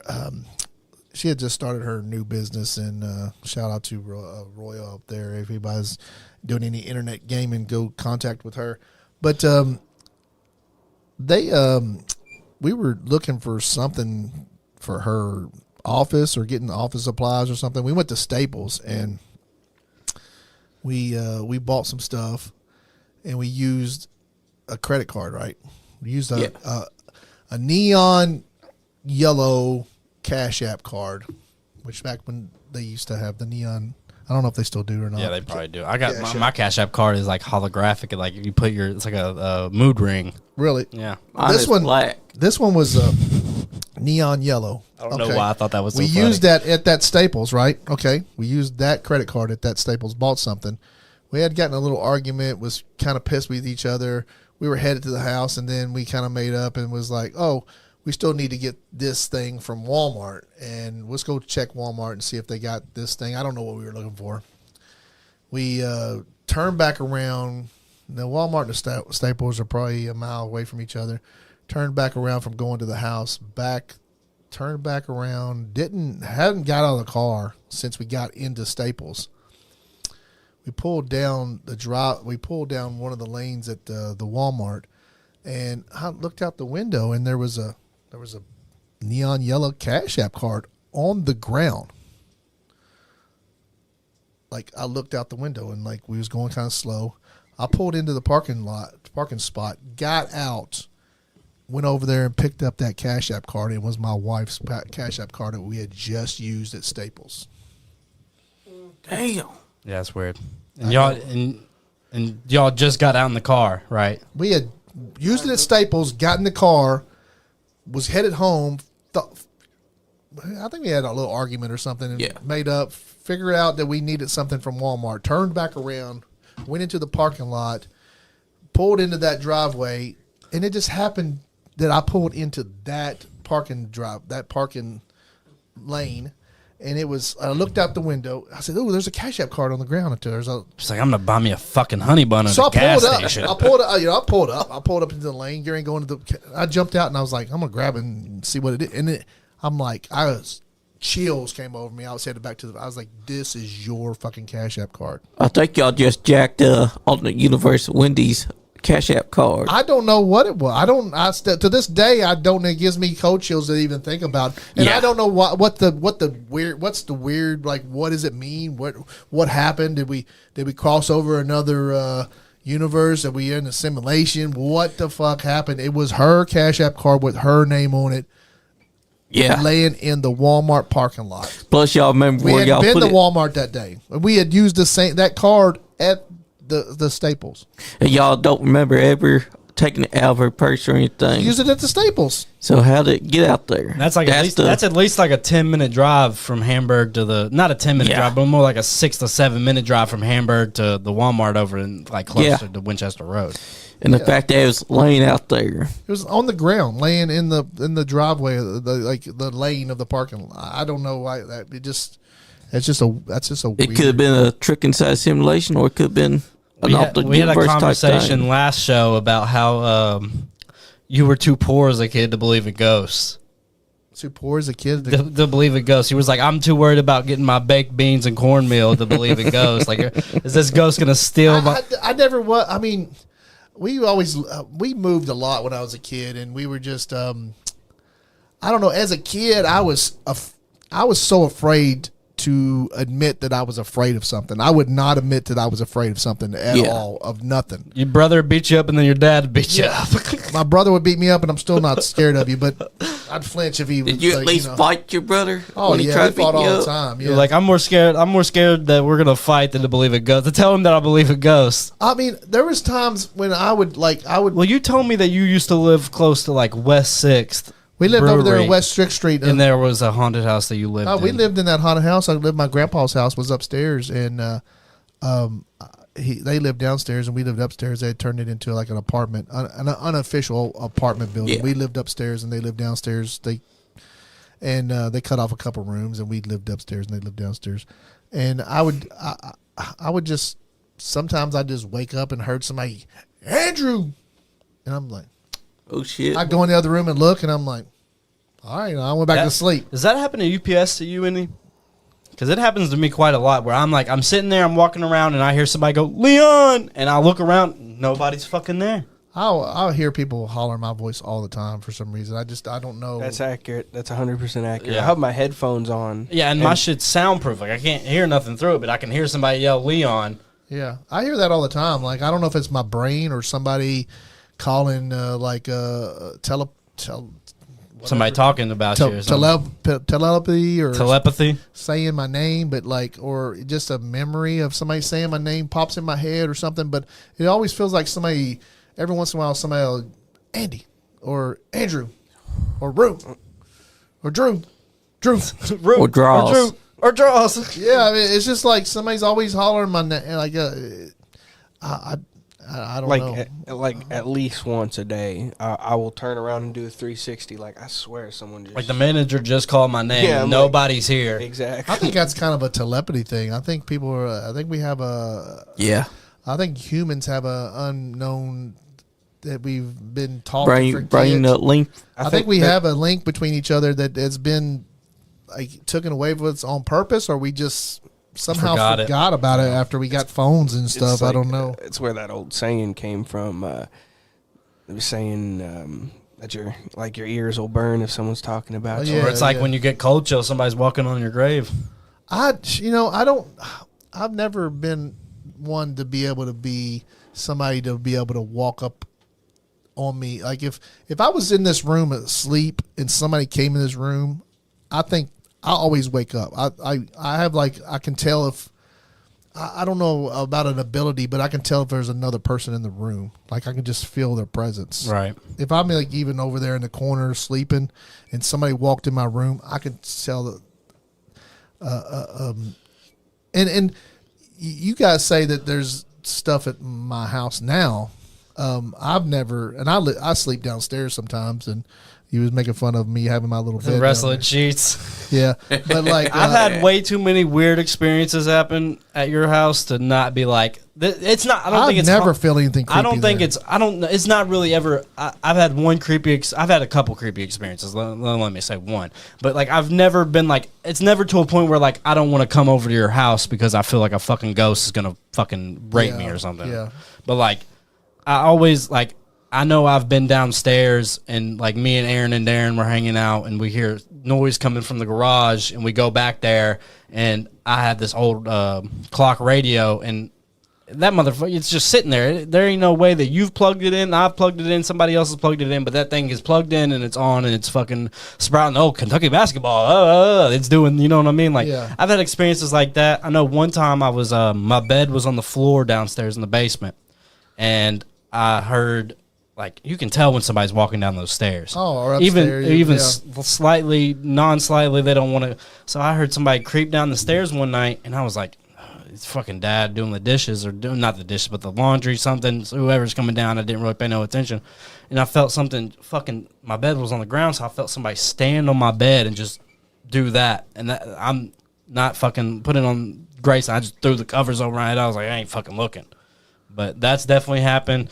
The whole Amelia and Caleb thing, I know I heard them laughing one time. Yeah. I've had experiences at the house to where it's like, I don't think that your house is haunted, but it's in that house also it's a, I think it's more of a beacon of energy, not really a haunted house. Yeah. You ever done mushrooms in the basement?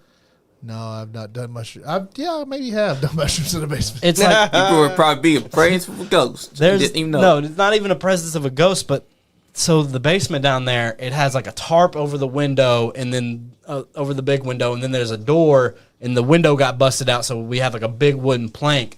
And so when you do like any sort of psychedelics down there, it's like time doesn't exist. Only you and whoever else and the pictures and shit on the wall, that's what exists in that frame of time. So there's a part of me that thinks that the house that we live in it's not a haunted house, but it's kind of a beacon of energy. Like, just think of how many people have stepped foot in that house, how many good things, bad things, and different things has happened there. It's just, That's true. it's more of a beacon of energy than I think like a haunted house. I've never had a bad I've never had a bad feeling in that house ever. And the only other person to ever live there, his name was Leland. Yeah, well, that's a whole story by itself.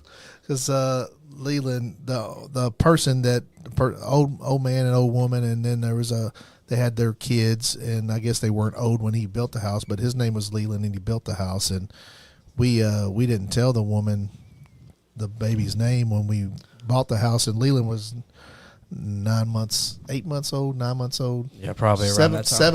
About 7 months old, because he was about to have his first birthday real soon. Yeah. we started living there when he was about 7 or 8 months old, and because he started walking at 9 months old. They started walking in that house. And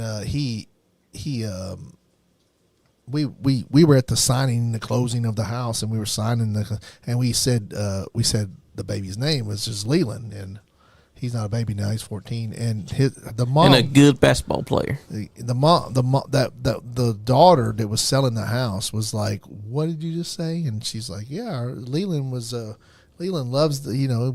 he crawls around and he really likes the house." And she's like, "Leland was my dad's name that built that house." And it was like, oh, Yeah. wow. And then for some weird reason, he would always, when he was real little, he'd walk around the house and he'd be like, "I built this house." Yeah. He said that at least once or twice. And he loves the house, and he feels so at home there, and it probably end up being his at some point, I'm sure. Oh, fuck you too. Yeah, well, you got your own house, so. I mean, your name is Leon. His name is Leland. Oh, fuck you too, Johnny. I hope I mean, Icon breaks your fucking neck again, you fucking bitch. He built the house, man. Well, you're a fucking I lived in the house. He fucking built it. You should have built another one before. You should have built. They would have been like, "Oh, You should have Leon built one- this house." You should have built one in another lifetime, man. Yeah. Yeah, Leon. I don't know who. Like I'll probably Leland. end up dying there, I'm sure. I mean, I got all So you've my never felt nothing weird? nothing ever. I've never felt anything bad at that house ever. No energy. But I mean, I don't get creeped out by that kind of stuff anyway. Like I'm more if I hear something, I'm like, who the fuck's in my house? Who the fuck am I gonna get the fuck up? Because like you in my house and you ain't supposed to be there, I'll probably get to fuck you up. Like, you know what I'm saying? I'm not a very violent person, You're but gonna fight a ghost? It's not hell yeah, if I have to. like the That's why I shotgun- tell the babies, I'm like, you don't gotta be scared of no ghost, because I'm a whoop its ass, whatever it is. Like It's gonna be sit home. if it's a monster, I'm gonna fuck it up. Like I'm gonna try to, like, I'm not a badass, If but it's a monster underneath the bed, I'm gonna kick its teeth in. I'm not a badass or nothing. A But fucking skid walker or something could walk in the house and nice guy would be like, "Sir, you gonna pay me some? You gonna pay the electric bill to stay here? Or what's going on?" No, I'm just yeah, gonna. if you grab live in my this fucking motherfucker, you have head to and pay throw some it out. bills, bitch. But yeah, if there is any ghosts, I I've never gotta been. pay the bills over time. I've never been scared of like stuff like that. I mean, if I watch a creepy movie or something, I'll get scared of that kind of stuff. But like, as far as like, and I've had some creepy feelings, but like, Well, tell me I don't know. one I here. guess What's I've one of been them? more like interested in seeing what it is. Yeah, Or you gotta.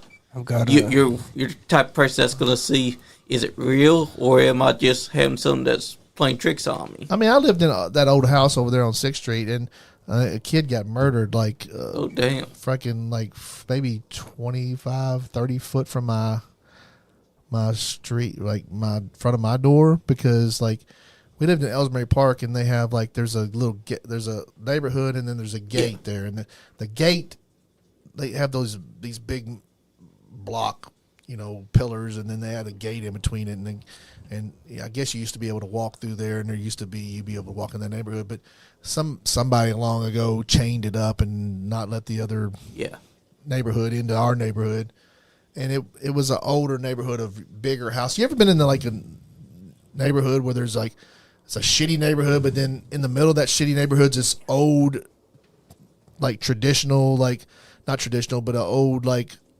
older neighborhood that's got bigger houses, and it's like, there were some rich people in that neighborhood at some point. Yeah. But like the houses are ran down as now, and it's like, not that to say that neighborhood was rained down. It was just, I have no idea why my grandpa was living there, because he had no money. I mean, but like the kid, somebody was chasing the kid with a shotgun down the street, and we don't live in a really bad town, and he tried to go through that gate, and he couldn't get through that gate, and they shot him right there on the other side of that gate. And I wasn't there that day, but my dad was there, and he was, he'd been in the war and stuff, and he freaked out, and he went outside with his gun, and he was like, until the police got there, he was like, he had flashed he was back. locked in. He had flashed back, man. He was like, he was gonna like, he really had a bad hard day that day. Yeah, PTSD kicked in. Tell the story of the. I wish that, like, I don't even know if it's appropriate because it's Papaw's story, and I don't want to disrespect him or anything. But the story about the guy chasing him around his living room. Oh, he was in Vietnam, right? And he killed this one guy. He said he killed this one guy. I'd have to have him on to tell the story right, but he had killed this one guy, and he at that time, my dad was like, he was alcoholic and was on not really drugs, but just drinking a lot and just. But me and him, and he'd take me to school in the mornings, and I'd ride with him, and then, or he'd pick me up from school, and we'd sit there in the car, and we'd talk about this and that, and this and that, and he'd tell me, what was going on with him, and he'd tell me these old war stories, and pretty much like I was his therapist, pretty much. He was just telling me all this shit, and he worked on and off jobs and didn't have a whole. He didn't have a career, he didn't have a job that he went to all the time. He was just a hustler in the streets, and I don't know what that means, but that's what he was telling me. And he'd get out here and hustle, and I know he always did odd jobs and fix somebody's car or hang drywall or something, and he'd always take us to help him. And several times I've been underneath somebody's car and holding somebody's transmission on when my dad was putting the transmission in. He'd be like, hold it. And I'm 10 years old, and I'm holding this fucking 200-pound transmission, and fuck, you let it slip, boy, you let it slip. Oh, fuck. I don't know if he was fucking with me or we just was mad, but some people get their dads just to hold the flashlight. They get mad at him. You're holding the fucking Yeah, I'm holding the fucking. I've been through that. I'm holding the ass end of this transmission, and he's trying to put a bolt in it, and I'm like 10 years old, and I'm like, my arms are going. I'm he was just that kind of guy. I mean, he's still around. I'd love to get him on the podcast, and I probably will at some point. We need to. He has so many crazy stories. What was I talking about? We were talking about how the guy chased him around. In his dreams, he told me one day, he's like, he don't chase me no more. And I'm like, what are you talking about, Pops? And he's like, that he called him a gook. He said, that gook, and that's what they called those guys in Vietnam, the opposite side, the Viet Cong or whatever. Yeah. And he said, that's probably a bad name, call it word, but that's what he said. But that's what they called him back then. Wait, did anybody else did you whisper? Me. Okay, you whispered. Okay. I was like, what the fuck is going on? I was like, I heard something. He said he ain't chasing me no more. He's like, I was like, what are you talking about, Pop? He's like, last night, he said he caught me. And I was like, who caught you? He's the guy. He's been chasing me for 25 years at this point. And I'm like, he chases me every single night around my bed. And I was like, he said he caught me last night. I thought I was dead. I thought he was going to kill me. But we sat down and talked, and he's like, he forgave me. And he hasn't chased me in a week now. Or something like that, and I was like, "Wow, that's crazy." That's apparently some guy that he had accidentally. What I understand is he accidentally killed him. I didn't mean to kill him. He's like, I was having a bad that day, and I killed that guy. He didn't mean to be. He was on the other side, but he didn't mean to be killed or something like that. That guy came back to say, "I forgive you." He said he forgave him. Deep. And he after that, he stopped drinking and everything. He didn't drink very much after that. He got really sober and so. But it'd be better for him to tell the story. I don't. Yeah, because he knows a lot of details we don't know. Oh, this is crazy growing up with the dad that was the Vietnam veteran. There was times when I would wake up in the middle of the night and my dad'd be sitting by the door on fire watch, with a shotgun, just acting like he's gonna fucking. He was protecting us. Yeah, I wonder if he has any ghost stories. That'd be cool to have him up in here. Yeah, I'm sure he does. Because there are soldiers that have accounts of seeing things that was not there. Yeah. I got a story. Recent story. We were going to New Orleans the next day, and we were going to New Orleans the next day, so we were sleeping over at Taylor's friend's house. And the house that we're not living in, but staying at is like one of the oldest houses in Berea. The house literally next door has a plaque on it of the original dean of Berea College. Yeah. And so, and like the house isn't creepy, but like you can tell it's an older house. And older houses kind of got that energy to them, that vibe to them. And so I'm sleeping, I'm snoozing on the couch, and I know you can't hear it on the mic, but I hear just dudesing down the stairs, and I'm like, I'm not a light sleeper. I'm more of a light sleeper at somebody else's house. Like if I went to sleep at your house, Kenny, or your house, Johnny, if you came downstairs, I'm gonna wake up more than if I was at my house and was asleep. That's right. And so I hear walking, I hear doors closing, doors opening, and I lift my head and I do the whole oh fuck, we're gonna get going soon. I'll get Taylor up in a second. I open my eyes and there's somebody standing in front of me, and I thought it was Taylor's friend's boyfriend, and he's just staring at Taylor. And I'm like, yeah, bro, we're gonna get up. I'm gonna wake her up in a second. Vanishes, nothing there. And I was like, I know I heard people walking around, at least a person walking around, and I know I just seen somebody. And I was like, what the fuck? I was like there's no way for me to explain that. Like there was a person standing there staring at my girlfriend, and when my eyes fully, because I was like groggy, like you wake up, you see, like you're like kind of seeing blurry, but you can see an outline of a person.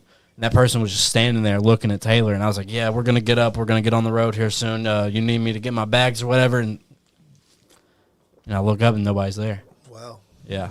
That's crazy. Yeah, and that was right before we went to New Orleans. And then Taylor was like, it's like, motherfucker, I've been up for 2 hours and I did not hear you say a thing. I was like, bro, I literally said, yeah, we're about to wake up. And I sat there, I just threw the covers over my head. I was like, I ain't fucking going back to sleep.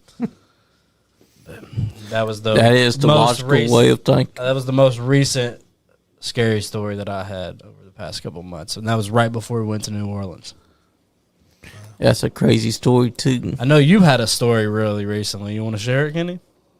Which one? The one of your backyard when it was raining that night.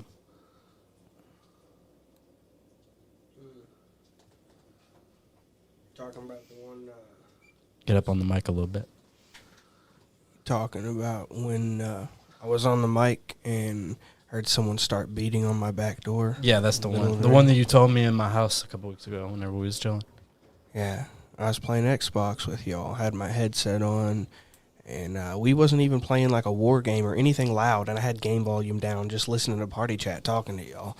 And suddenly, I start hearing something fucking doom, doom, doom. I'm like, what the fuck? And I pull one of my earpieces off, and I'm listening again, and I can still hear it. And it's not on my headset. It's clearly outside. I hear do do do on the fucking door. I'm like, what the fuck? I can now see with each knock that my wall is shaking. Like, Wow. the fucking wall, my drywall is shaking with each knock. So I know that it's not in the game. It's not in my head. I can see the wall shaking. I'm like, what the fuck is going on? Just when I'm thinking, like, who would even fucking be knocking on the back door right now? I'm thinking maybe my uncle maybe got locked out or something, and he's like in the rain, like, open the fucking door. Motherfucker, yeah. Kenny, But- come open the door. But I'm not hearing no voice or nothing, and that's when the do do do turns into what sounds like someone's fucking kicking the door, just trying to kick it down. I can't really make the sound on the mic. I don't think it's gonna Yeah. pick it up. But it sounded like someone put their fucking steel-toe boots to the door, and my whole fucking wall was vibrating. My TV was vibrating, and I just said on the mic, I said, hold the fuck on. Someone's trying to beat my fucking door down. So I put my headset on, unlocked my locker cabinet, unlocked the gun cabinet, pulled out my gun, put the flashlight on, and peered around the corner with the flashlight on, and I seen a half of a face in the glass where my flashlight showed that whole area. A ghostly white face was staring back at me, and just this half of a face. When my light hit it and I registered seeing that it was a face, it just dipped out of I could see half of the face in the glass, and it dips into the darkness, just steps backwards and to the left. So I'm like, oh, no, we're not having this. I turn the safety off, and I get ready to rack a chamber as I open the back door. And I'm looking around in the backyard. I'm checking it with a flashlight in the rain, and I don't see anything at all. But I have a 7-foot tall privacy fence around the whole backyard. And unless you're like on some speed or something, you're not climbing that fucking fence. Yeah. And definitely not that quick, because I came out that door just as quick as I seen that face. I'm like, oh, no, we're not having this. So how did the DoorDash guy get in your backyard? Yeah, how did he get there? I don't know how DoorDash got in my fucking backyard that night. It's like, is there barbed wire on top of the fence? It's like, I didn't order a pizza tonight. Yes. Damn, I forgot that I was ordered at Taco Bell. There's barbed wire on the back side of the fence. Wow. So you didn't find anybody? There was nobody in the backyard. I checked the whole backyard with the flashlight and getting ready to rack a chamber. If I seen anybody, I was going to rack that chamber and let them know what's up. Because everybody knows when you hear everyone knows that sound, you know. You're like, all right. That's right. That's crazy that you did actually seen a face. Like, what did it look like, the face? Like, is this... It looked like, you know, in tragedy and comedy, where there's like a white masked face and there's like an eye slot, but it's just black eyes and like a black smile. That's what it was. Just like the comedy face of tragedy and comedy. It was like just a ghostly white. This is what when you tell it, I picture this. Yeah, The like guy from the fucking Logan movie. Yeah. But it was less human than that. Like it did. When I seen it, I was like. And how do you still live there? How do I still live there? Well, didn't you say I I live on Native American burial grounds. Yeah, that's what I was literally about to bring up. Didn't you say that Wilmore is like built on like a Native American Yes. burial ground? Wow, that's crazy. That's nothing compared to what he told us the last time he was on here. About the going to the river and stuff? The river, yeah. I heard that one. The beating on my door happened a couple weeks ago, but like 6 months prior to that, I was in another party where I heard somebody screaming. It sounded like a woman screaming bloody murder outside of my window. I took my headset off and I stared at my window, and I couldn't see nobody out there, but my brain just started calculating like, all right, first of all, it's 3 a.m. in the morning. How would you be in my backyard? Why would you be in my backyard? And what could possibly be making you scream in my backyard? Like, I thought about it. I was like, I don't even think I'm going to go check on this one. So I just got back on my headset and kept playing games. But when the beating on my back door happened, I had to go check that out. Like, I can't, like, you can scream in my backyard and die. I don't care. Like, the cops or whoever will find you the next day. It'll be all right. But you're beating on my back door. I had to go and investigate. And what made me at first thought it was my uncle is like it started as a knocking, but when it turned into like someone trying to kick my door down, that's what freaked me out. I'm like, my TV on the wall is shaking. I don't know if I could. I don't know if I could survive that. After that, I'd still be trying to figure out what the fuck. Yeah, you'd be trying to figure out. I still would be trying like what happened that night. I would be like, I would be unsettled. I wouldn't be able to be. Yeah, let me tell you something else that's very unsettling about where I live. Sometimes I like to make a campfire and cook marshmallows and steak and stuff on the campfire. And one cold winter night, I decided to build a campfire. And I was out there for a couple hours. And I was enjoying myself, right? On the camera, it looks like you're doing something else. This guy's. Leon was doing a whole lot of activity there. We ain't got no soda, so I'm mixing it with fucking water. Yeah, I used to enjoy building a campfire and just watching the campfire in my backyard. And until one night when this feeling, this completely unnerving and uncomfortable feeling began to wash over my backyard. And it felt as though I was being stalked, as I was being hunted, like I was some kind of prey in my own backyard. Yeah. And I didn't like this feeling at all. And I was like, I wonder, what time is it So I pulled out my phone, and I saw that it was just past 3 in the morning. That's when I thought to myself, okay. It's time to go inside. It's about time. It's the devil's hour. I thought for a second, I wanted to sit and enjoy the fire. I thought for a second I was just going to go inside and get my gun and come back outside.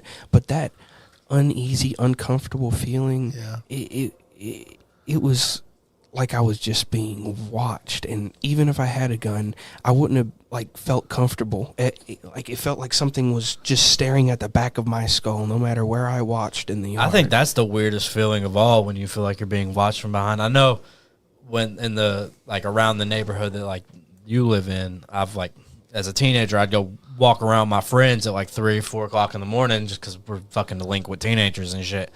And no matter where I went in that neighborhood, it always felt like somebody was watching me. But it's odd because the whole night I was chilling for 3-4 hours from 9 p.m. to almost 2-3 a.m. Right, I'm chilling, cooking my steak, eating some marshmallows, and then that just dreadful feeling began to wash over the yard. Like something was telling me it didn't like me there, and it sure as hell didn't want me there. Just for these other events to unfold. So that's a fact of Wilmore, is it's built on burial ground, or is just it more like a tall tale? Is that a tall tale? Is that your neighborhood, or what? As far as I know, it is built on a Native American burial ground. I don't know the full extent of the truth behind that, though. We had to get somebody from Wilmore. Yeah, we do. Wilmore that knows actually what's going on with that. Well, close to the Nicholsville border, on the farm that we used to live on, Tiggs Creek, all the way out by past the winery and stuff. My Aunt Shauna, when she lived in the trailer, she said one night she woke up and she seen a full fucking Native American person in a headdress just chilling in the trailer, and she fucking chased him around the fucking trailer. That's crazy. I know one time we was out at the farm. It was the Bobby sets off fireworks every year at the farm on 4th of July. Yeah. And Aaron buys all the fireworks and shit. And so we're all sitting inside. Bobby's outside setting up the fireworks for the night. And Nancy's brother's out there sitting with Bobby while he's lighting up the fireworks and stuff, getting them ready. And everybody else is in the house. Me, Aaron, Darren, Sean, Shauna, Taylor, Lacey, Nancy, whoever's there. Nancy's mom. We're all sitting inside the trailer. And you know that there's 2 doors on the trailer. There's the one where the patio is. It's the back door technically, but I always call it the front door. Yeah. And so you know how they got that deck on the back, right, with the walkway up? Nobody ever uses that fucking door. Back when I lived there wasn't a fucking patio right there. If you open that door, you'd fall the fuck out. So many people fall out that door. So somebody comes and you just hear on the back door of the trailer. The front door of the trailer, and we're like, everybody looks confused because we're like, nobody uses that fucking door. It was like, Bobby must really need something if he used that fucking door, which it didn't make no sense because Bobby was just beside the cars and the trampoline setting up the fireworks, so it wouldn't be that much of a walk. It'd be more time inducing to go walk all the way out front and go up those stairs to fucking knock on the door. And everybody's looking at everybody and they're like, you gonna open the door? And I was like, fuck it, I'll open the door. I open the door, nobody's there. Me and then I walk outside to Bobby. I'm like, did you go knock on the door? He's like, nah, we've been sitting here setting up the fireworks. Wow. Yeah. When we lived there was we didn't build a front. I built that deck on the back, but I never built the front deck. I just didn't build it. I just didn't build one there. We lived there for 6 or 7 years without a door there. We just didn't have no reason. I didn't have no reason to go out that door. I always got weird vibes living in the trailer as a kid. Yeah, the trailer was more I had more weird shit going on there than I did in the house I live in now. What about Withers? Because as a kid, I had many shit happen to me at Withers. I would see shadow people living on Withers. Withers was weird too because there was always at Withers there was always snakes in the yard, always. Yeah. There was always those little garter snakes everywhere. They would just be. You go out back and you could probably count about 10 of them. I just don't know. I guess there was a big nest back there or something. You'd always catch one in the front yard.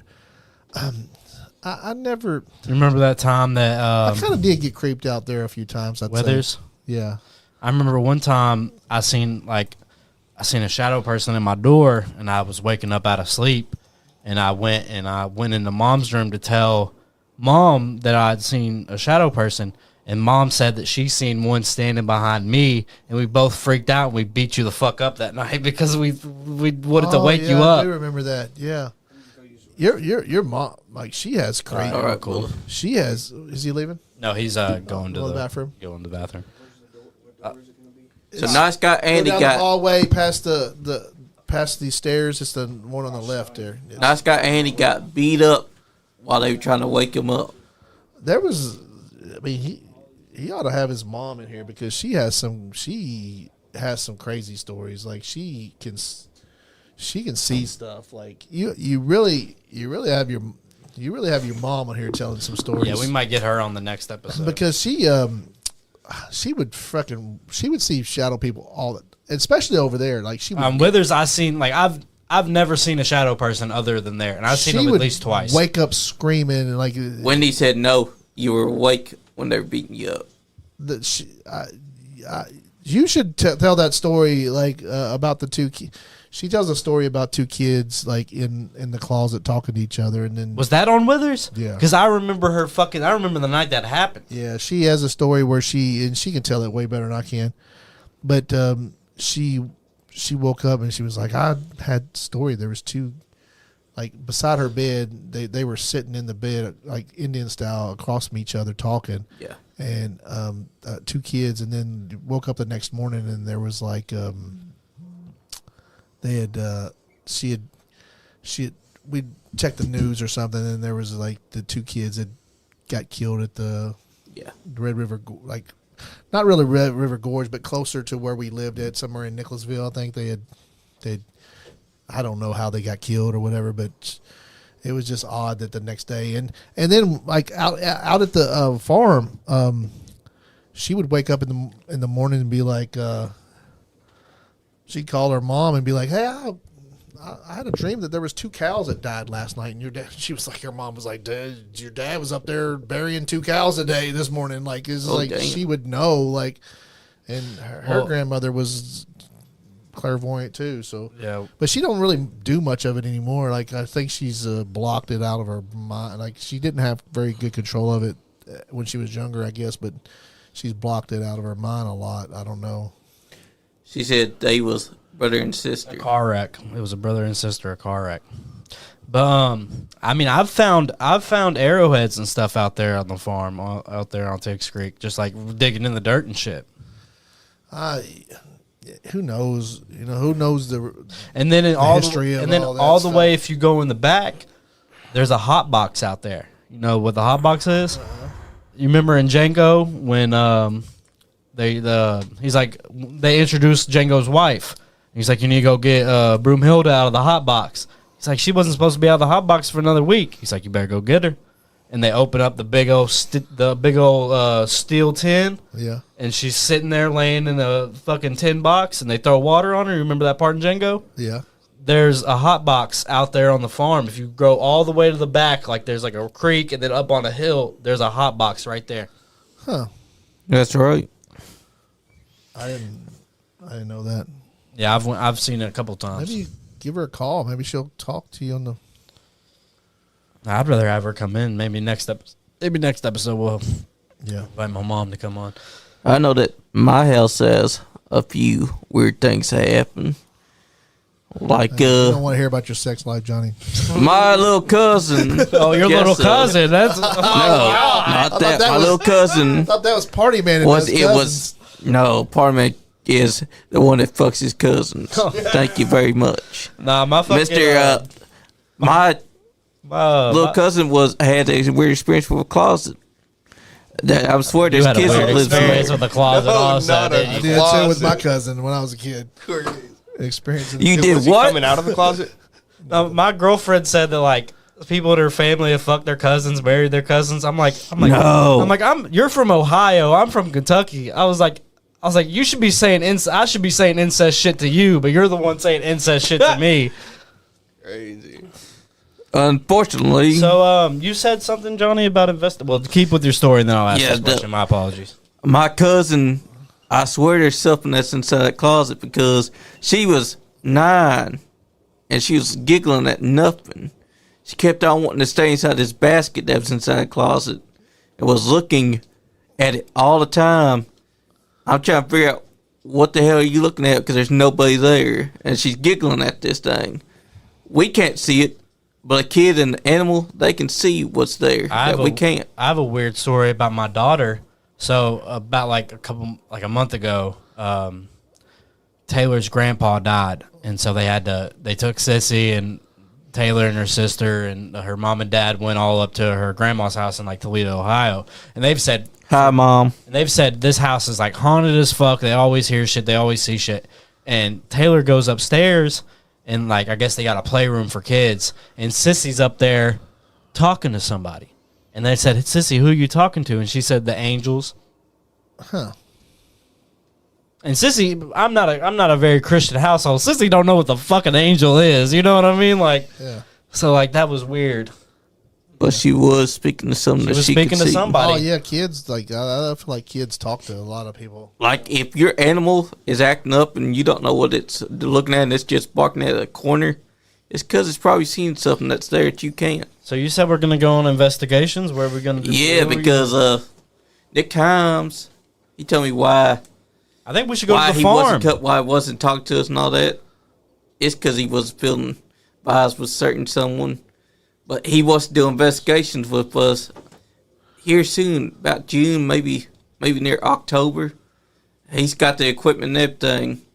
And I'm down to do that. I want to go to all these places here in Lexington that they say is haunted. I think the first fuck that we should, if we're telling stories of places close to home, we wouldn't need no like yes or no answer. We could just go and do it. We should go to the farm and do it. Yeah. Yes. That'd be cool. I'll go with you. Yeah, out to the farm that I was raised on that farm. He's lived there. Like all my family members live there. Everybody I know at least has one weird story out there. You know what I mean? So like, I think that would be a really cool experience. I bet Bobby has some weird. That was weird because I mean all the barns and stuff are gone now. There used to be 2 or 3 big barns out there. Yeah. And there was like, and then there was like a tobacco stripping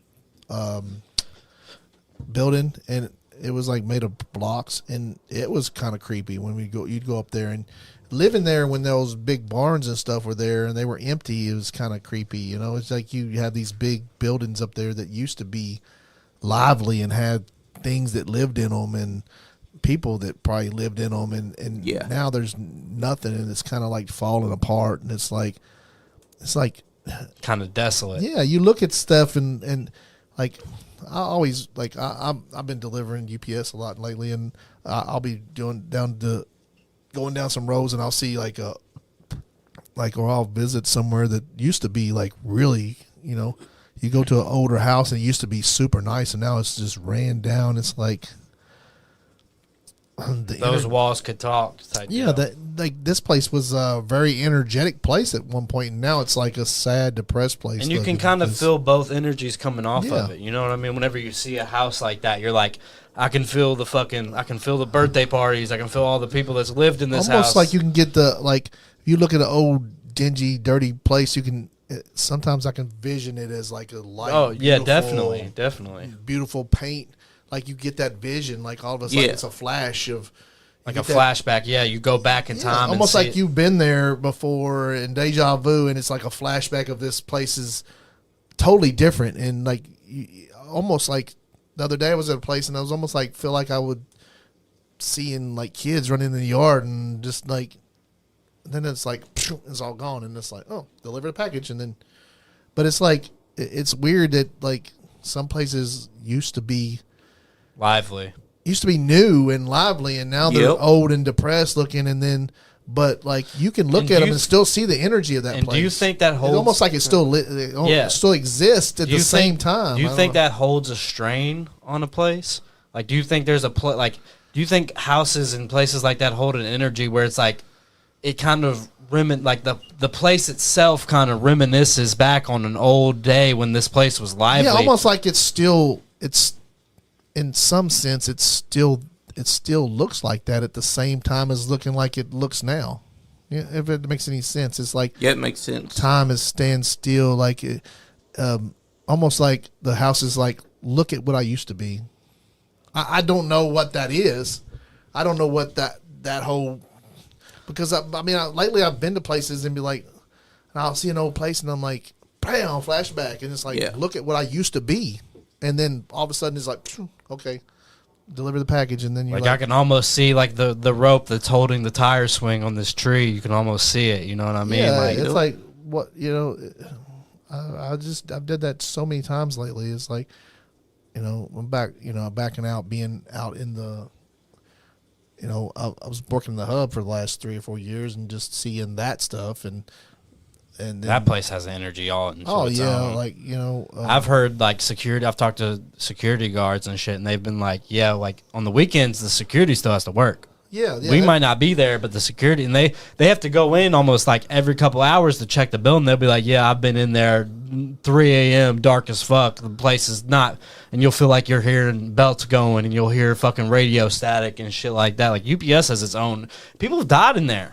Oh yeah, there's like when they opened that new building, a dude died. Yeah, like his name was Andy. yeah, they could. I missed that day. His name was Andy as well. Yeah, I missed that day, and people called me, or people were calling, checking on me, like, it was me that died or something. Like, I heard that. Oh, y'all good that you're not dead. I'm like, it wasn't me. It was another guy, different guy named Andy. Like, rest in peace to that guy. Rest in peace to that guy. Yeah, R.I.P. to the There was also not nice guy Andy. yeah, well, he's not nice anymore, but R.I.P. Andy. I heard that I've talked to people about that. They He said was a maintenance guy. They said he loved his job, because I remember I walked up to somebody and we was talking about it, and I was like, could you imagine, like at least for me, He got killed by safety equipment. yeah, I hate that fucking That's place. the worst Like that, thing. if I died in this place, like at least they'd be happy. I got the UFC fighters, Umaga's right there, Sting's right there. We got Sam Tripoli. We got like all this good energy in here. If I died in here, it'd be fine. You know what I mean? Like there's so much good energy on the walls that like this. Not that I want to die in here precisely, but like if I did, hypothetically, like this isn't a bad place to die. But you're at fucking UPS and you die. And I told that to somebody. It's over safety equipment. I told somebody that, and they was like, "Nah, bro, he loved his job. He actually loved coming. He loved the people here. He loved. Could you imagine dying at a place that like most people hate, but you love it?" Yeah, it's odd that y'all guys mentioned that, because one late night sort, I was working on a lane throwing bags and just listening to music. And out of the corner of my eye, I see a maintenance man come up to one of the boxes in the middle of the lane splitter, right? And he just opens the box and starts like messing with shit. And I'm thinking to myself, wait, shouldn't the belt be stopped if he's working on that right now? And I just throw this bag and I look over to where he was just standing. He's not there and nobody's there anymore. That's crazy. It probably could be that guy. It probably was What I Andy. understood was he was up in the ceiling somewhere, and No, he got sucked into a belt. he was strapped into one of those straps that's supposed to get you from not to fall, and he had to extend it, I guess, and it got into the belt, and I don't know. I just what I heard. When I came to work that day, they were still cleaning it up. You didn't see any blood, but they were still cleaning it up. Yeah, that was. They ran that belt They ran that belt. with his blood on that belt. I'm, Yeah. They did not give no fucks. They was like, next sort, let's go. yeah, And then there was also a Hispanic guy was working, like whenever they were doing construction on the new building, the old building and stuff. And you know how they got those like tile ceilings up at the top. Like you won't see them unless you're looking for them. You look up at UPS, you'll see like some windows up at the top. yeah. And this Hispanic guy was working on the building. He fell through. And they said he lived. I don't know precisely if he did, but they said they carried him out and he was fucking blue. But they said he lived. Yeah. Crazy. And you may have seen Andy that day. I'd never met the guy, but we may have seen him at some point. Like that's even weird to think about too. It was like before he died. You know what I mean? Like you never know who you run into at that place. So like, Oh yeah, I know a lot of people just by their face and not their names. but UPS has an energy to it. I think, at least in my opinion. Like, Oh, that building over there. Yeah, It has to. Oh, that time skip day. Oh, yeah, that's- where time went backwards an hour was fucked. Yeah. Like we had 2 breaks. yeah, and you never have 2 breaks at UPS. They would rather. Oh, I had a day that we had break and I didn't remember it. Like That means you had a occurrence where wait. you don't remember. Explain it to us, because we had a weird experience. Like I had that. a day that like we were working and then like all of a sudden the sort went down and I was like like, John, did we have break? And he's like, yeah, we had break. Like, I said, did I take a break? I don't. He's like, I don't know if you took a break or not, but like, and then I was like, it was almost like I was there just 2 hours, and then like, almost like we were going home at break time instead of having a break. Instead of having a break, and like, yeah, I usually, because I mean, I worked right there in the front where the unload is, and then I would walk maybe 20 or 30 foot when I have a break over to where they park the UPS trucks, and there's no UPS trucks there. They're all out, and I just sit over there by myself, and I don't remember walking over there. I don't remember sitting down. I don't remember getting a drink or anything, and that's usually what I do. I go to the pop machine, get a drink, go over there and sit down for a few minutes, look at my phone, and then go back to work. And it's like, that didn't happen. Didn't happen that day, but everybody swore it did. I don't know. Yeah, when we went out to the break area, me and Leon were on the same train of thought. I had already eaten my. I do the same thing every day. I save a sandwich for break time. I had eaten my break time sandwich, and I went outside with an empty bag, just staring at it. And I sat down next to Leon, and Leon was spiraling. I'm like, I manifested a board. I'm putting fucking dots on it. I'm like, look at this. Like, yeah. And Ashley sits across from him, and Ashley's like, "You're crazy, Leon. This is the first time we've been to break today." and Leon's like, and your sandwich was gone, ate already. Yeah, I'm looking at an empty sandwich bag, and Leon's like, "Please, God, Kenny, please tell me." And I remember before that, on the first break that we had, at the end of the break, I looked at the person I sit with, and I'm like, hey, I didn't bum a cigarette off you today. Aren't you proud of me? Blah, blah, blah. Like, yeah, I'm proud of you. You didn't bum a cigarette. 20, 30 minutes go by. We go back out there, and I'm like, let me bum a cigarette. And I look at everybody. I'm like, we've had break. And everybody's like, no, we are not had break. I'm like, dude, I just told you that you were proud of me for not bumming a cigarette off you. And they were like, that didn't happen. I was like, all right, whatever. So you had physically know that you ate that did no ate his your, no. I he had remember an empty sandwich I bag. remember him looking at his bag, his fucking gray Kroger bag, nothing in it, and he was just like this, just. Yeah, or you'd already ate that. You'd already had it on the first break. Yeah, I'm staring at it, and because I hadn't went out to the break table at the first break, and you remember I wasn't there when you. And it was weird because usually you go out to break and everybody and their fucking mom is out there. Yeah. And the first time we went to break, nobody was out there. It was like 2 or 3 people. And the next time, the second break, everybody was out there. Maybe you took an extra break that you didn't supposed to.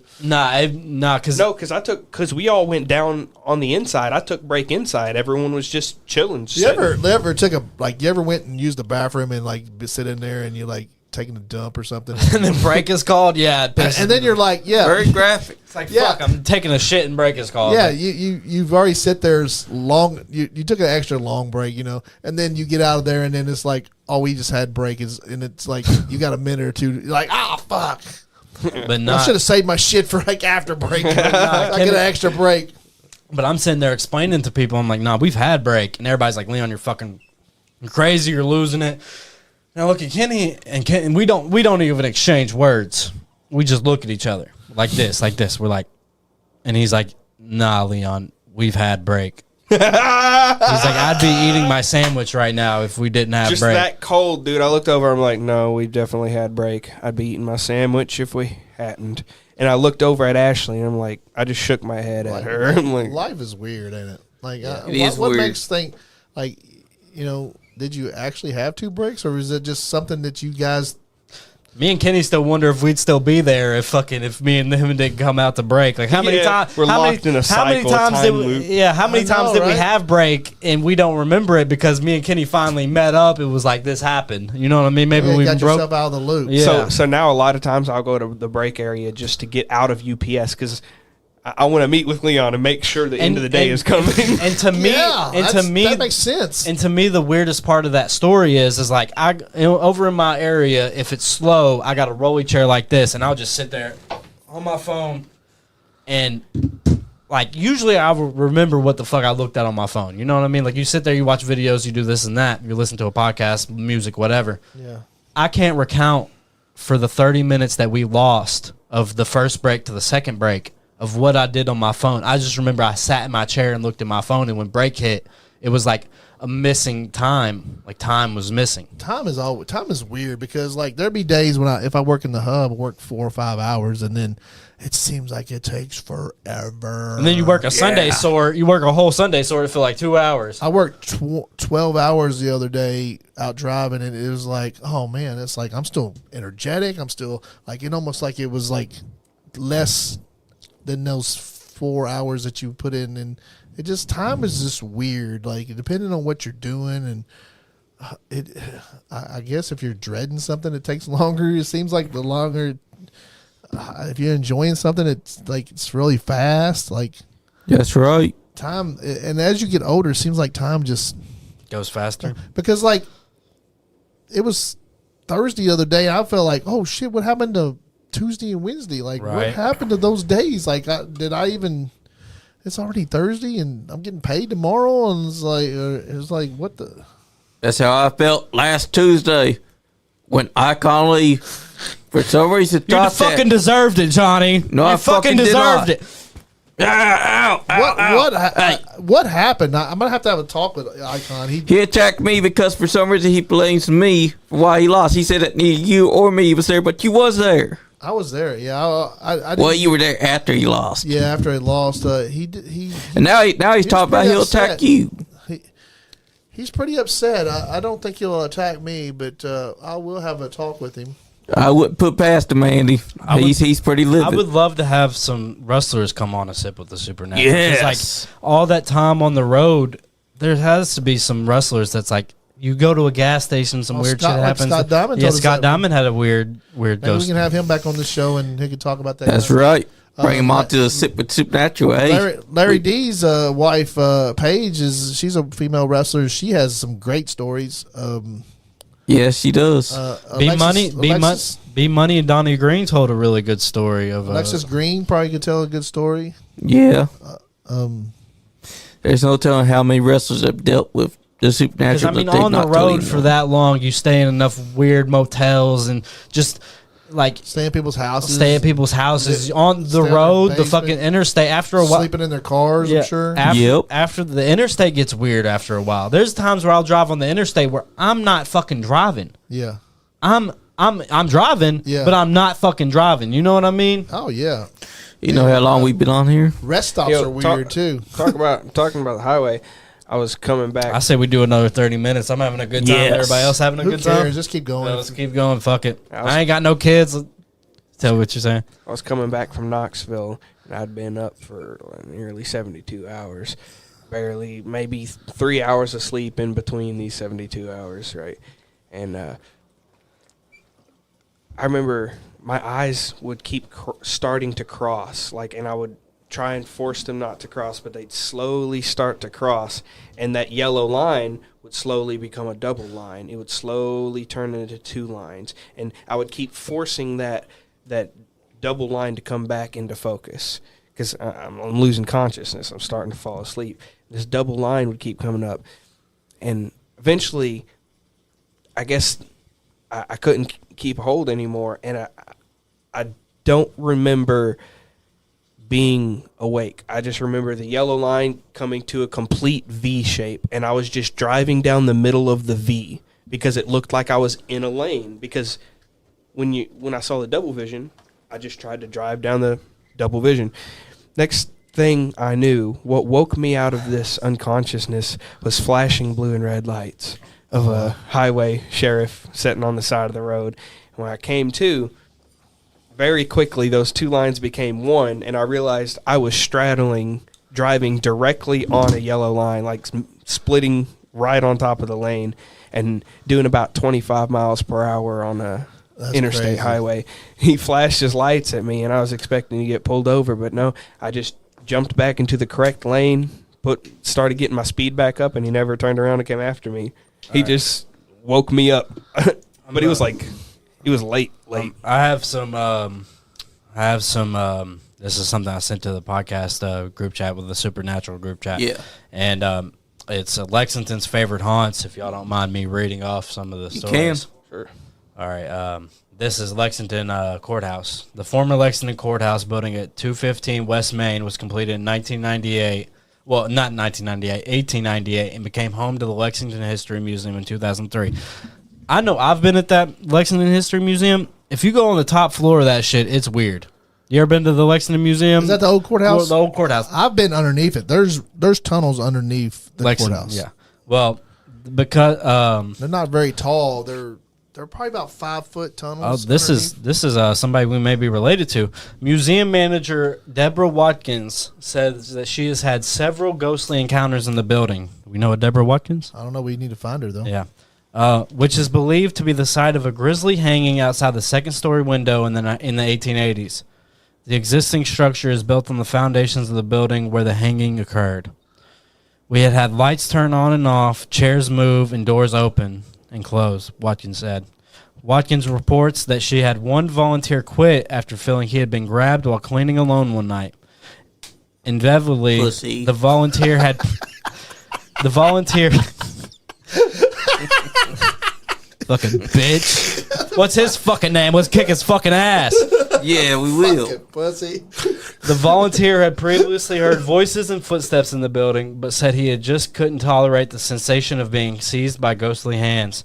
Watkins herself reports she didn't believe in the Some ghost. people pay for that stuff. Right, I mean, That's right. I'd fuck a ghost. Yeah. I would too. Yeah. She could give me a handy like how inside Ghostbusters. Then Awkward's character gets a blowjob from one. But Give me a Ghostbuster, all right. all right, Busted all over the place. but Watkins herself Geek, geek, reports. Watkins herself reports she didn't believe in the ghost until late one night when she was carrying a prop from the Halloween exhibit at the museum. The prop just happened to be a fake noose, and as she was carrying the rope to put it away, something grabbed her around the neck and started squeezing. She says she paid no attention at first until she realized that there was no rational explanation for the sudden feeling of strangulation. I ran screaming from the building. Whatever it was, not let it go until I hit the middle of Short Street. Interesting to know our basement extends into roughly the middle of Short. She sure that she didn't get choked out by a Halloween prop? Watkins says the official position of the History Museum is that the building, which is currently shuttered as a result of lead-based paint, is not haunted.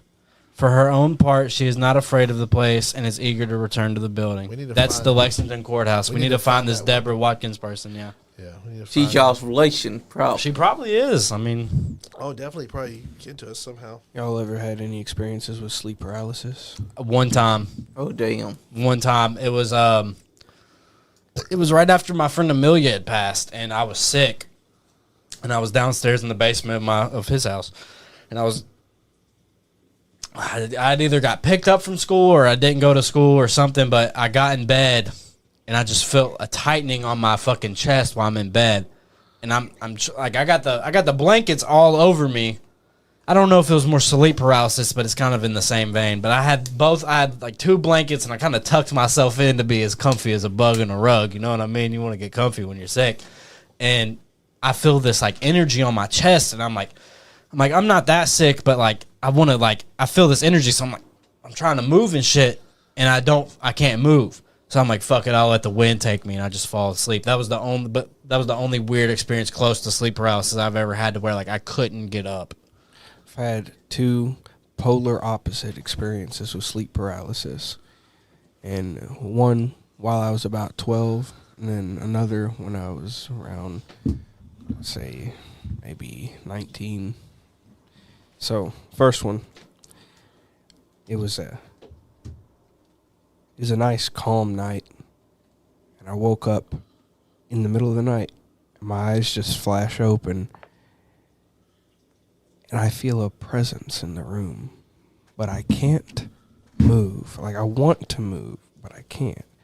So I start to look around the room, because the only thing I can do is move my eyes. That's when I see in the far corner of the room what appears to be what they will call the gray. And when they describe these extraterrestrials, they're gray-skinned, and they have these big black bulbous eyes. And small features, small face. It appeared to be like a gray, almost humanoid, black-eyed creature standing in the corner of my room watching me sleep. Now, I had no belief, like, really, in aliens. I was like 12 years old, so I was like, whatever, maybe, maybe not, right?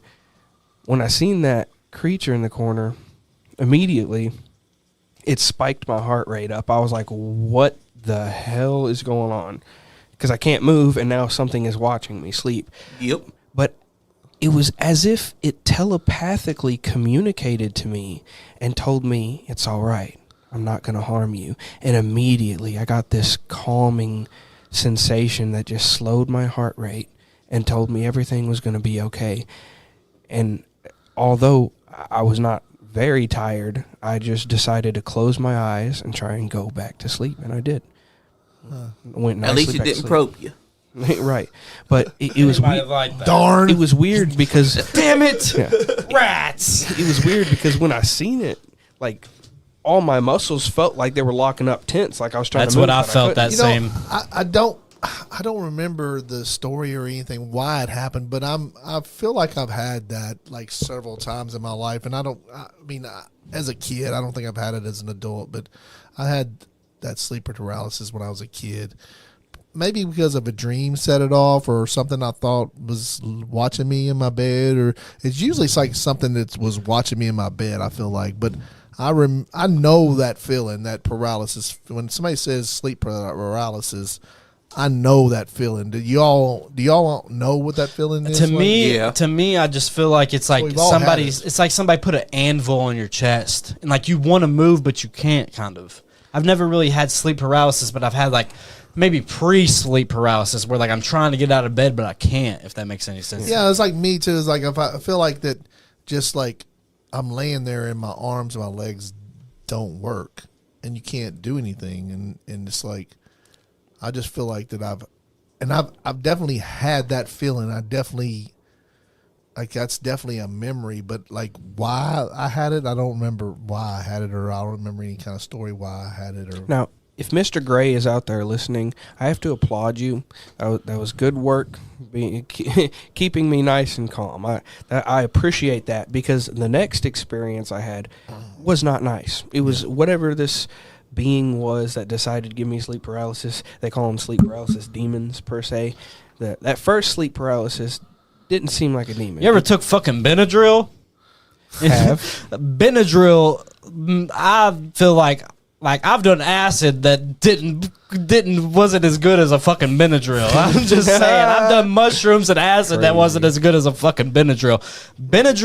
especially if you're sick. Benadryl is like fucking sleep paralysis demons while you're kind of awake. Well, no, I wasn't. Yeah. For both of these, Benadryl. for both of these experiences, I wasn't under the influence of any medications or alcohol.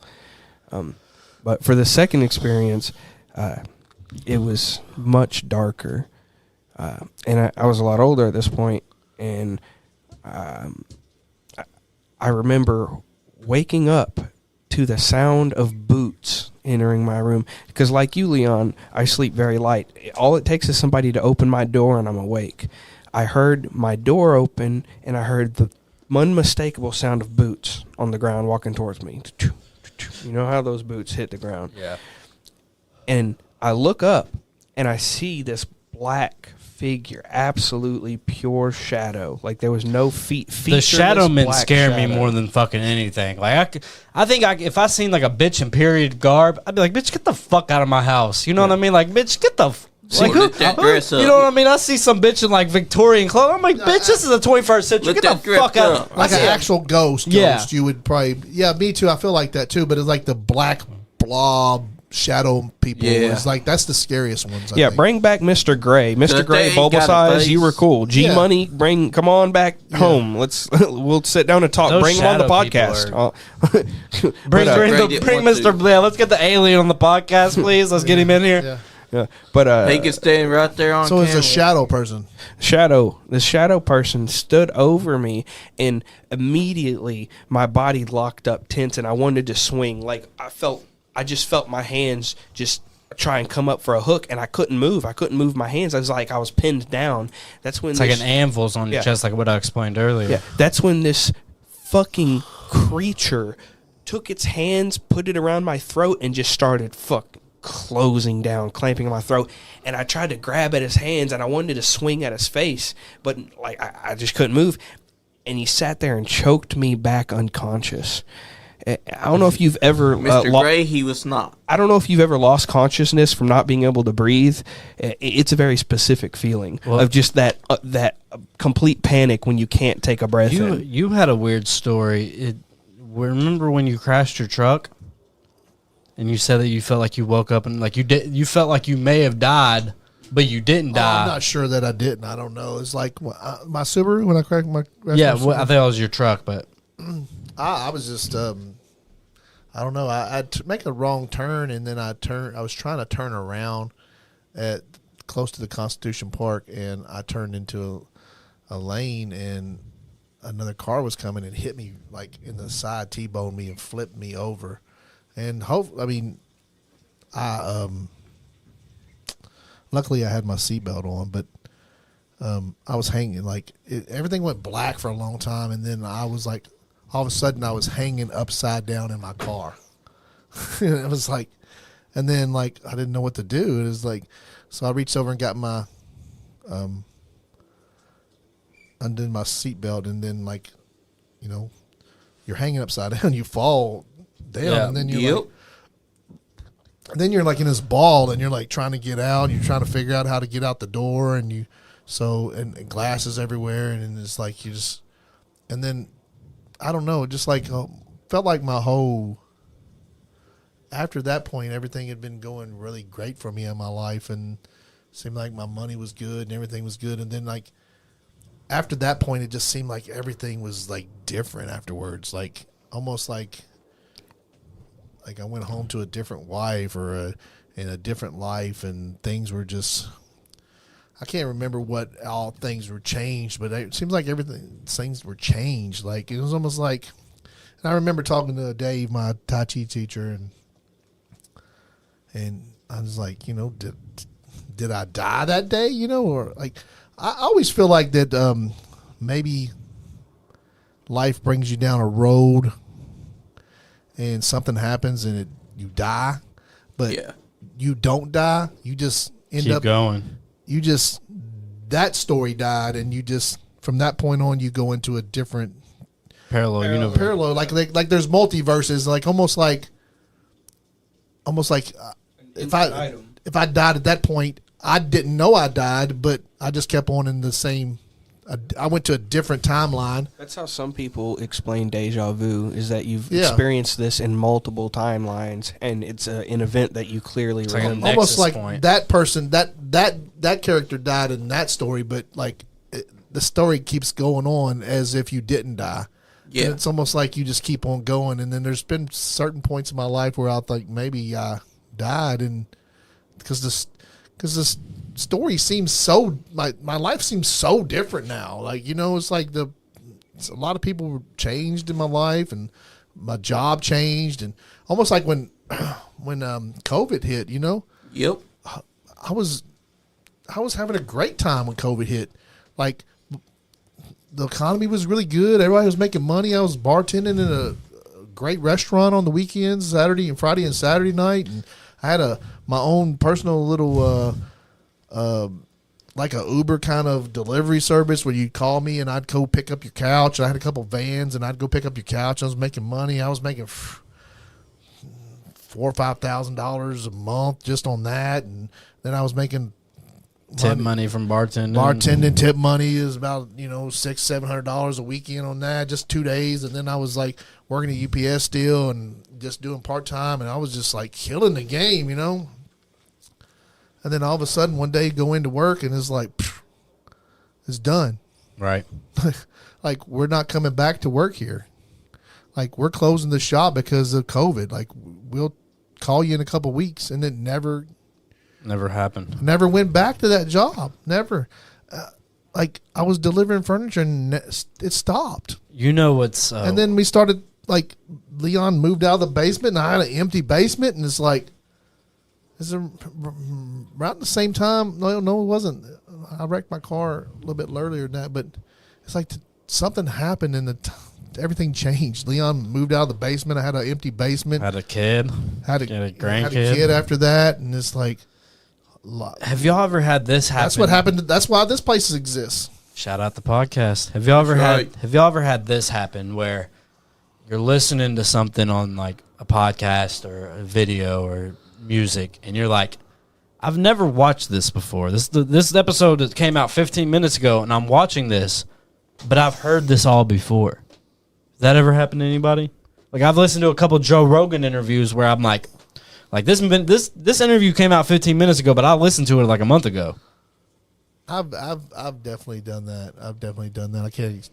And then weirder things is like when you're listening to a video and you're like he's about to say because right here, and he says because. Yes.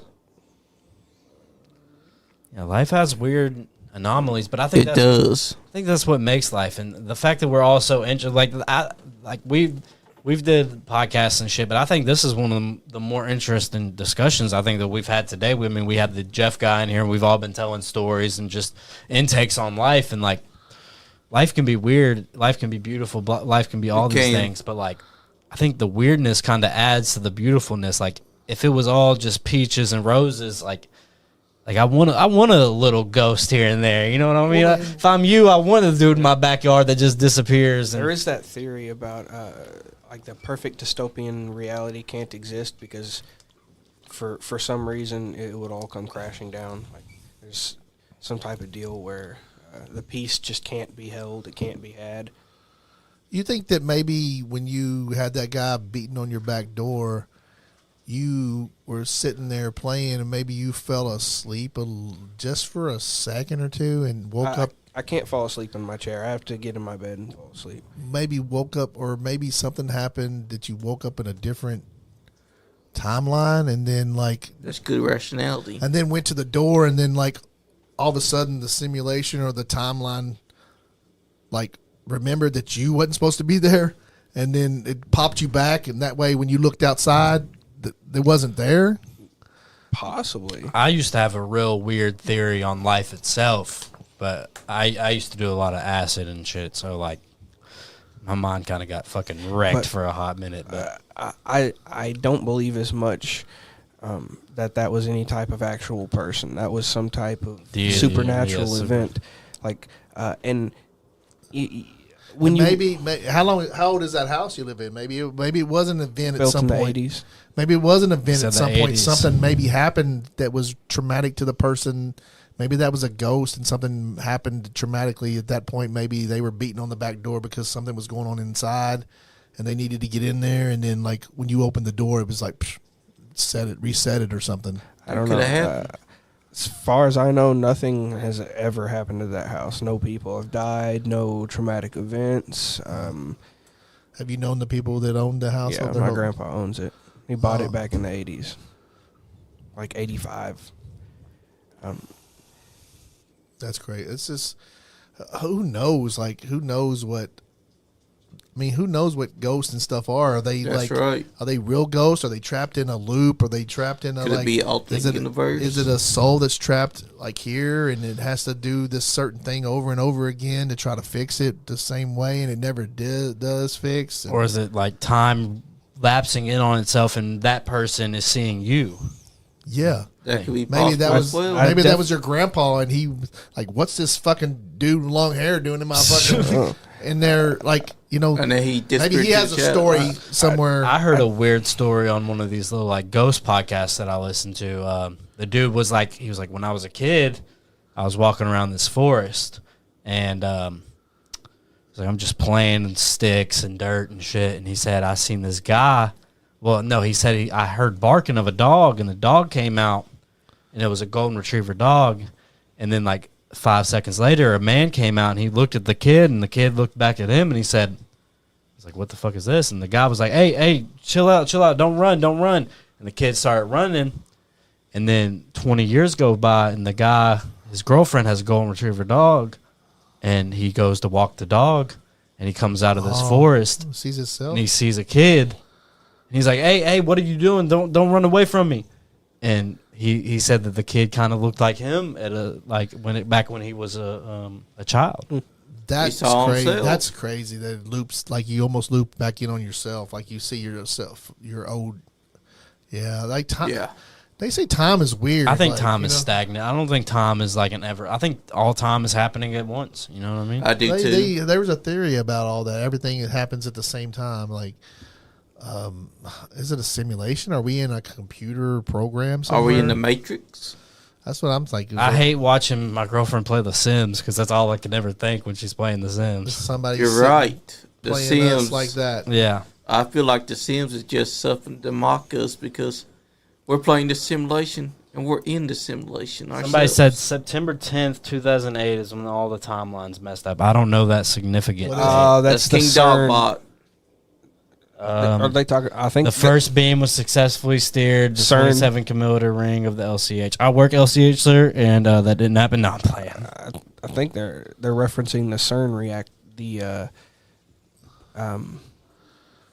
tunnels and the shit. the Hadron Super Collider. Collider. Yeah, Yes. because that was built in 2008. They want to build a bigger one now. Oh, great, perfect. twice the size of that one. You thought that hour was bad. Wait till they build it twice the size. It'll be a 2-hour break. We're gonna come back. 2-hour on it. break.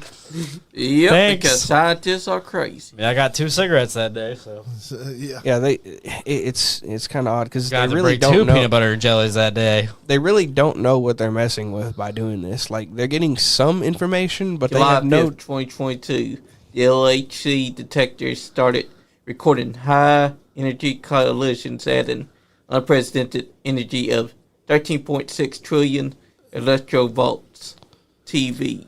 Well, fuck all that. Let's get into the nitty gritty. If we were the Ghostbusters, who would be who? I think you're Vinkman. Which one's that? Vickman's the You're skip. Bill Murray. Oh yeah, yeah, definitely. I think Johnny over here would definitely be Egon. Yeah. So it's either a knock up between is Kenny the black guy or am I the black guy and who's Ray? Who's Dan Aykroyd? well, I think Johnny would be Dan Aykroyd, wouldn't he? yeah, because No, he's got glasses. He's Egon. I may have glasses, but I ain't as smart. and you as set up the Egon. phone I got call. You're glasses. Egon. Maybe I'm Egon. Because I set up the podcast, so I don't know. Maybe I'm Egon.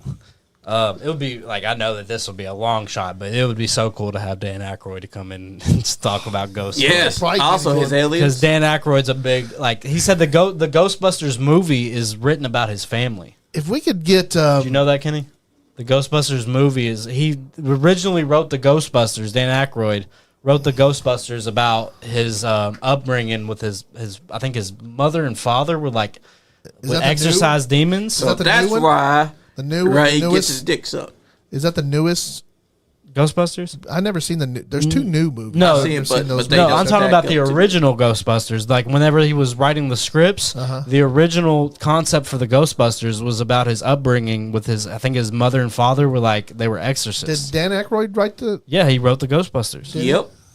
Him, and I think he wrote the he Him wrote and the Egon. The Egon guy. he was- wrote the original script, and then it changed into what the Ghostbusters became. Oh, okay. But Because the original script was about like his family being exorcists. I've and been stuff. in apparently the Egon's newest act. one was about a family, wasn't it? Yeah, that It was, was, the but I don't like the first steps or something. It was I never called. seen that one. Yeah, I haven't don't seen like it I either. don't like the new ones Wait, because you know they got the old.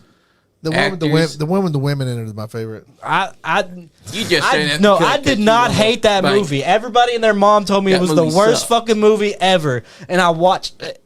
I watched it after the fact, didn't see it in theaters, seen it on TV, and I was like, y'all motherfuckers gave this too much hate. I like this movie. It was not that bad. Like, at least that's what I thought. But I'm going to try to look up the Ghostbusters original script and see if I can find, like, a synopsis about it. I think Dan was the man because he got his dick sucked by a ghost. Harold Ramis. I love Harold Ramis. He's a great actor. it says the Ghostbusters Ultimate Visuals History talks about the original script a bit. It goes into the production of both That's a movies big and other freaky. content as well. As far as drafts of the original script out there, I'm not so sure. Wait, yeah, that's not good. But I'm from what I've heard, I've always it may have either been Dan Aykroyd talking about it or like a wise tale. It's like the original Ghostbusters was about Dan Aykroyd's family being like exorcists and stuff. Did it still have him getting a blowjob from a ghost? Okay, it says the Ghostbusters was inspired by Dan Aykroyd's fixation with the breathe, with the belief in paranormal, which he inherited from his father, who later wrote the book of history of the ghosts. His mother, who claimed to have seen ghosts. His grandfather, who experimented with radios to contact the dead. And his grandfather, this is Wikipedia. He fucked a ghost? Dan Aykroyd of the Yeah, Ghostbusters yeah. fucked a ghost. That's why I heard he also that. had that inside that scene. Yeah, we heard that. What happened? It's all strange. But I think this is... Leon, I think that you are Winston. I'm Winston. Well, I'll smoke a Winston, so You're I guess gonna that makes have me to- Winston. You're going to have to tell Andy.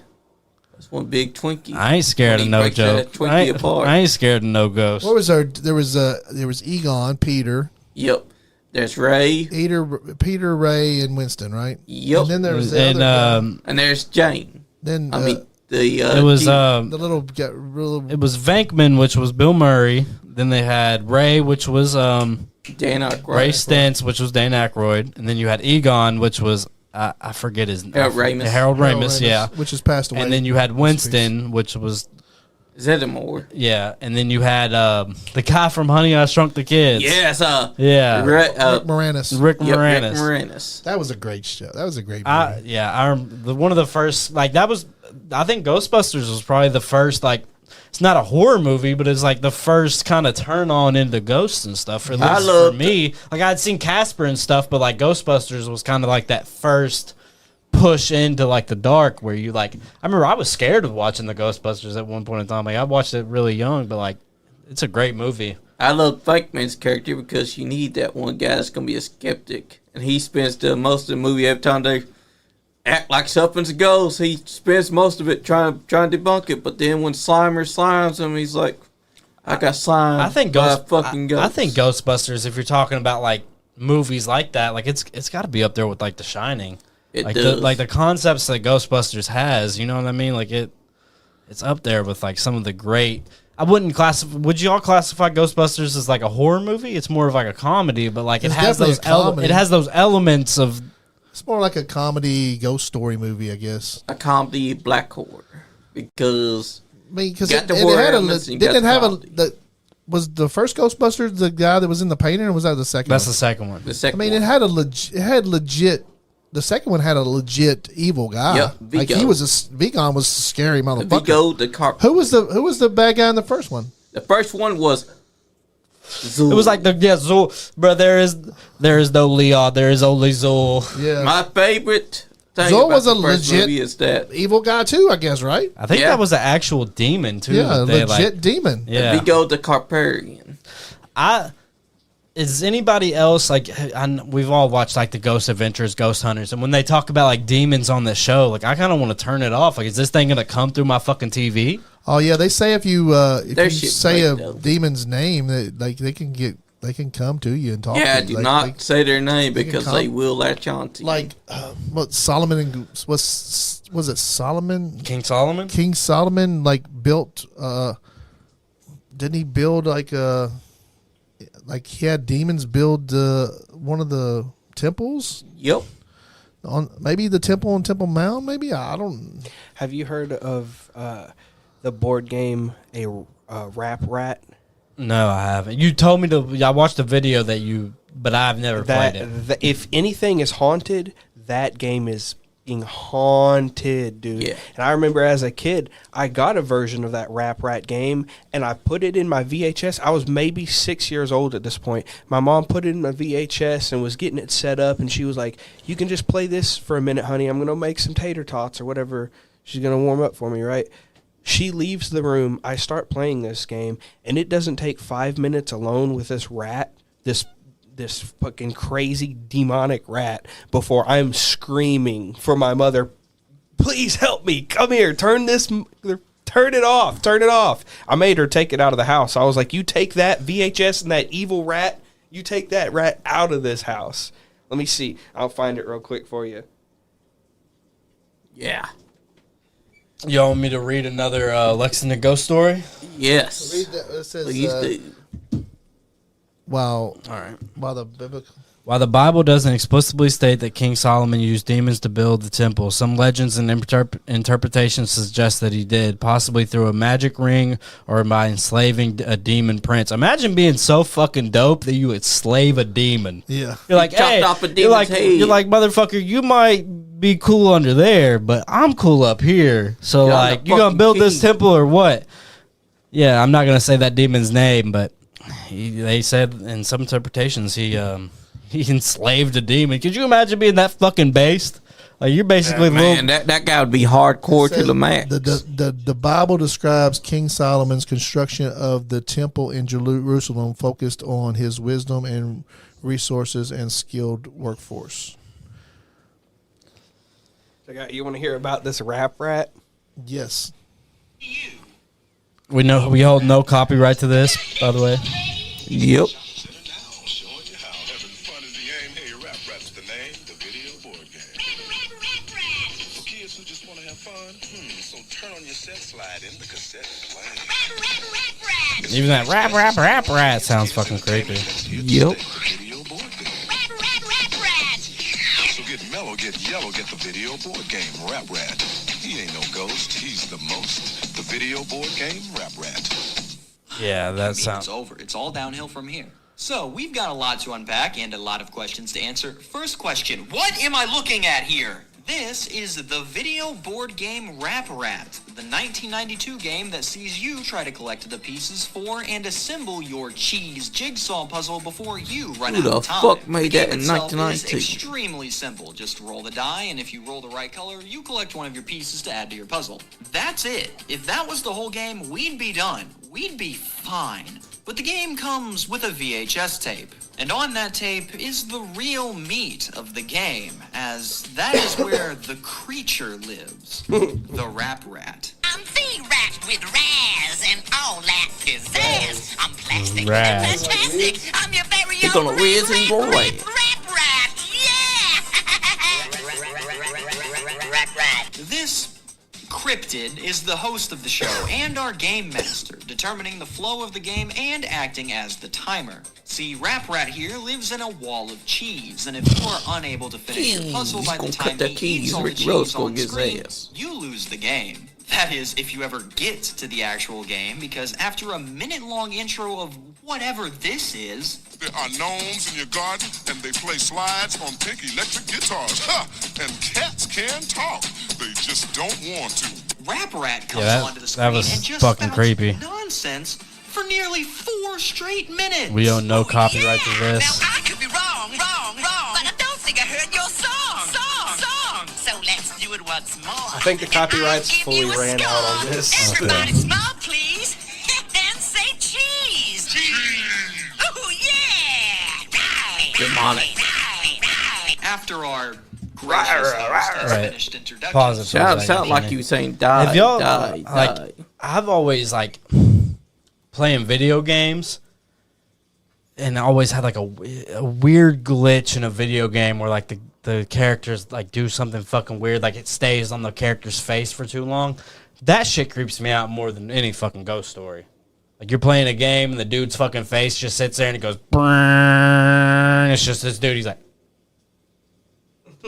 brrrr. And like you got to turn your system off Yeah. and restart it. And you're like, I'm not fucking playing that shit anymore. What about back in the 80s? We had Max Headroom, and that fucking Yes, that guy was creepy. that dude creeped me the fuck out. And they were actually had somebody that had that actually did that Yeah, there's a lot of character Max that Headrooms. actually took over a radio station or a TV station and came on there for like Yes, a 15 hack, minutes. So, a hacker. so they was doing a little bit of background, and he explains it better. But a rap rat is a very close synonym for the name of a demon. Oh, really? That like you said earlier, you don't want to say the name of the demon, but supposedly by playing this video, you're calling this demon. Oh, And wow. even as a kid, I felt this dark energy. I felt so very uncomfortable. As soon as that thing came out and started going, a rap rat, a rat, a rat, a rat, a rat, a rap rat, I was like, get that fuck Get that out of here. Maybe that's what's beating on your back door all the fucking time. The rap rat with cheese. He's over here singing. He's over coming for that cheese. He's rapping Biggie, and he got a big old cheese wheel. Yeah, I'll make him Swiss cheese. Well, I'll do that fucking rat. I ran into a weird glitch. What? Let me hear a weird. What? Like here comes the pain. Right? There's no way because I did not create a character that was exactly like my character. I was the champion going into this playthrough. Every time I start a new playthrough, somehow, some way, there's another version of my character that shows up and challenges me for my title. I did not create this guy. I did not make him like my guy. I did not even give him my name. But the character has my name, looks exactly like my character with slight differences. Entrance. Yeah, and it just keeps on happening. It's like the game created a second version of myself to try and fight me because I've whooped every other character's ass to that point. I have no idea how this character is because it's not inside my save Crazy file. how toys and video games will do that also. Like, You ever been in your kid's room or something and you hear like a toy just starts up?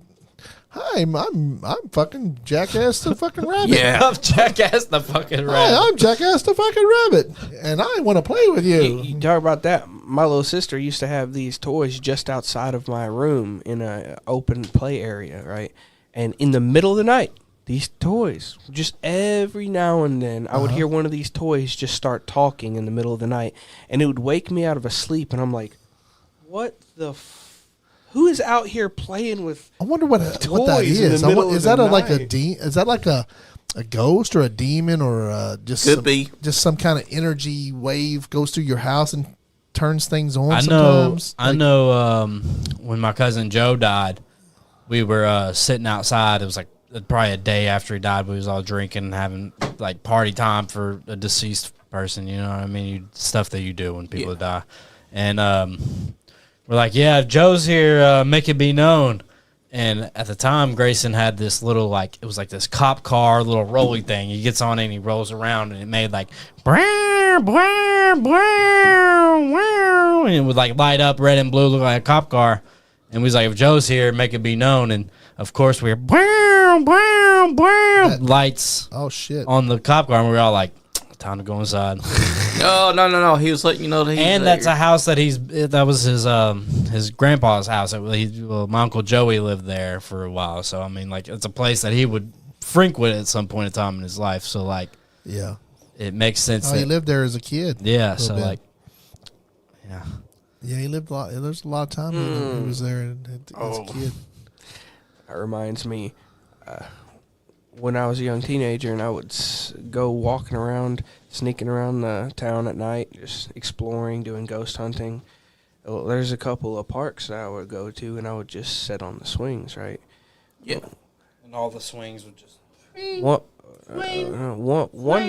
night, I went and sat on the swings, and I just got my phone out, and I was looking at my phone, and that's when I heard the unmistakable sound of creaking, a creaking swing, just swing, swing, swing. No, swing. Not. It was definitely there. And that's when I took the light away from my face, and I looked to my side, and only the swing. If all the swings were doing it, I'd be like, it's windy, whatever. It wouldn't bother me if all the swings were doing it. No, right. Just the swing sitting next to me, it didn't just go, no, it got faster and faster. Bro, it got faster and faster until it was doing like full sets next to me. And I'm like, You seen some shit. I'm like, who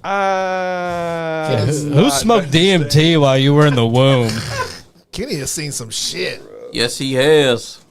I ain't never seen this. Especially shit like that one that he was sawing while he's pissing, and he looks up and there's this giant thing fucking that's rat just rat. staring down back at him. Rap rat. rap. fucking following your ass. Rap.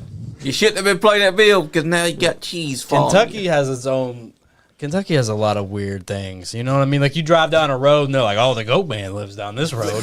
Yeah, there is a goat man. So who the fuck do you mean the goat man lives down? You don't want to say the goat man. He lives down this road. It's like, dude, we really need to check out some more, like find cryptids some more. and stuff. Because like there's the Hopkinsville trolls. Well, you were y'all telling hear about that? You Like- were eventually. I've heard you about told that. me about. There's a bridge where you can go and you can turn all your lights on. I mean, you can turn your car off and you can sit in the dark and your lights will turn on your car and your car will go down the fucking slope. I think it was either in a book or you had actually been there yourself. I forget where it was. It was like a hill. I think that was. I think that's a story from Nick. Nick, they went to a. Didn't they go to a bridge like that? Yep, they did. I think Nick told that story. That's odd because I heard a story from a cousin of mine that there's a bridge out here in the backwoods of Kentucky that they would drive their car to this bridge, they would turn their car off and turn their lights off, and they would. It wouldn't take not even a couple of minutes after you turned your lights off. You would see people start to walk from the opposite side of the bridge all the way towards your car, and every time they would get all the way to the car and they couldn't handle it. They would turn the car on and drive off real quick, but it looked like the people were going to come right up and just also try and open their car. Seeing Guy knock on Bridge. I don't know where that is. There's one in Lexington called Eyeball Bridge. Yeah, Eyeball Bridge. And, I always heard it was called Seeing Eye Bridge. And then there was a Satan Church. Mom told me about that. there. Yeah, it's. But I think somebody lives in that house now. I think they turned it into a house and they live there. Actually, I think. But yeah, we need to look into more of the Cryptids and the ghost stories of Lexington and maybe even Kentucky and following counties around here. Because, I mean, we had the ghost guy that. Remember the ghost guy we had on that does the ghost thing in Lawrenceburg? Yep. Jeff. Waldron. It's always Jeff. Waldron, Jeff. It's always Jeff. Always a guy named Jeff. We can have him back on because he does a ghost walk somewhere like in We also got a dog man here in Lawrenceburg. Kentucky. And Cynthiana is like, dog man. the Cynthiana has a bunch of like All throughout Loudon, like you hear a ghost story, it's all throughout Loudon and Castlewood. Oh, Castlewood's supposed to be haunted. I don't. Sometimes, like I live over in Castlewood. Park. If it's dark and late enough, I won't drive past the fucking old castle. Like, I Really? won't drive past it. Really? I'll go a different way. I'll go hit Loudon or something. I've been in that park like deep into the nights, and it's just a creepy place, man. It really is. I think Castlewood as a whole has a creepy vibe to it. Yeah, the whole area over Yeah, there. like if you drive late at night, I know the park is definitely creepy as fuck. Yeah. Yeah, I definitely. spent a lot of time in that park when I was. I think that you could be friend of ghost. Well, I even could be friend of girl. even Eastland, Eastland has a creepy vibe at a certain night. Oh, like- where I live at. Yeah, like I remember one time me and my friend were doing acid, and we're not peaking at this point. We're coming down from the acid high, you know. Not tweaking at all. We're not tweaking at all. And we walk up to your side door at your house, and we're about to come inside, and we hear, and whenever you hear a fucking like a log, like a fucking snapping of a tree, right? Yeah. It's usually very close to you, and we heard it probably like 30 feet away from us. We heard a tree snap and a fucking bunch of birds come out of the tree, and we're like, what the fuck was that? We didn't investigate it any further, but we was like, I don't even want to look over in that area anymore. Like, something's over there. Like, we heard that from that far away, we heard a fucking tree snap. It didn't sound more like a tree snap. It sounded like somebody's bone fucking broke. Oh, man. That's what it sounded like. And we just see birds fly away from that area, and we're just like, but I've walked around, what's the middle school over? Crawford. And it's an old middle school. Oh, Cropper, I've been there. Yeah, my papaw went to middle school there, and we've walked around that area at night, and you feel like all eyes are on you over in that area. So, like, Lexington's got a little... Crawford does have some ghosts. Yeah, Crawford does have some ghosts. Lexington in general just has, like, it doesn't have a creepy We vibe have to it, but there's... dog men, we have goat men, Yeah, Kentucky... we have headless men. Yeah, we got some crazy fucking ghosts around here. We're coming up on 3 hours. I think it's 2:47 I right want to now. meet that goat, that ghost, that toothless ghost girl. Yes. Would she give a blowjob? Come on, Dan, hook us up. Well, we're coming up on 3 hours. Anybody else got something they want to add before we get to that 3 hour mark before we get off? Anybody got anything? I just want to add that our friend, let me see, our friend Michael Gilkerson is Michael Gilkerson presents Country Boy Comedy Night, starring Michael Gilkerson, Mason Pryor, and local comedians. Friday, May the 9th, Country Boy Brewing in Georgetown, Kentucky. $20 online, $25 at the door. 7:30 p.m. open and 8 p.m. Show begins. You must be 21 or over. That's right. And Toothless Lady. I know that's like at least another month away, but guys, check out Michael Gilkerson. Check out Michael Gilkerson. I got another story. He has a great movie on I think it's on Tubi. Tubi. What's the name of his movie, Johnny? You know? I've forgotten it. Yeah, we forgot his name of his movie, but we've watched it several times. Go check out Michael Gilkerson's movie on Timu, not Timu, Tubi, and Timu movie. well, we will. This Mason Pryor is I think Richard Pryor's son. Richard Pryor is one of Richard Pryor's sons, so maybe his youngest son. We will be there, and you will meet some of the Nice Guy Indie podcast people. I think we're trying to get Leon up on stage there. Gang, I might be doing my first So he comedy might be routine. doing his first comedy shit. You know what you're gonna be doing? I got a routine set. So, We'll talk about how trans people used to be gangsters and how my family is a full of fucking retards. So it'll be a great time. So check that show out, and then check out the normal Nice Guy Indie podcast through the week. Rinky-Dink Bullshit podcast. I've been working a lot. I haven't been on as much, but we definitely shout out Shooting Straight with B Money, Rinky-Dink podcast, That's right. Sipping with Supernatural. We need to make a shirt for Sipping with That's Supernatural. right. We need to. we definitely will be back. We definitely be doing more. Lot more podcasts. We definitely going to be visiting a lot more local wrestling.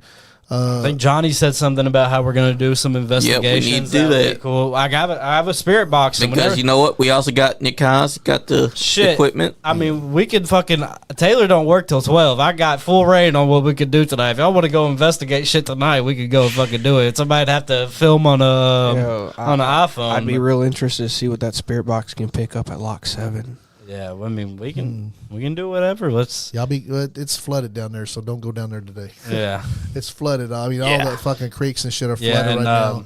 I mean, you imagine what's going to fucking happen with all this water, man. This water is so spiritual. It's going to put energy everywhere that it, and the rain and the flooding is just crazy around here right and now. rest in peace to anybody that's passed over the past week, Especially over to the floods. child that the child, died the in 9-year-old kid that died in Frankfurt. Shout out to that family. The Nice Guy Andy's podcast. Since his name was Gabriel. Shout out Gabriel, man. It's terrible. Fuck the schools for that shit. Yeah, fuck the school because they knew to fucking close the schools during this time. We send condolences to the parents. We send condolences to anybody else in the region that's or even in Indiana. Reach out to their family, Ohio, I'm sure. Tennessee, Kentucky. Our prayers are all with you, and I think we're gonna end the show today. And Toothless Blowjob Woman. We do have Hit us some up. this weekend. This weekend we have champions.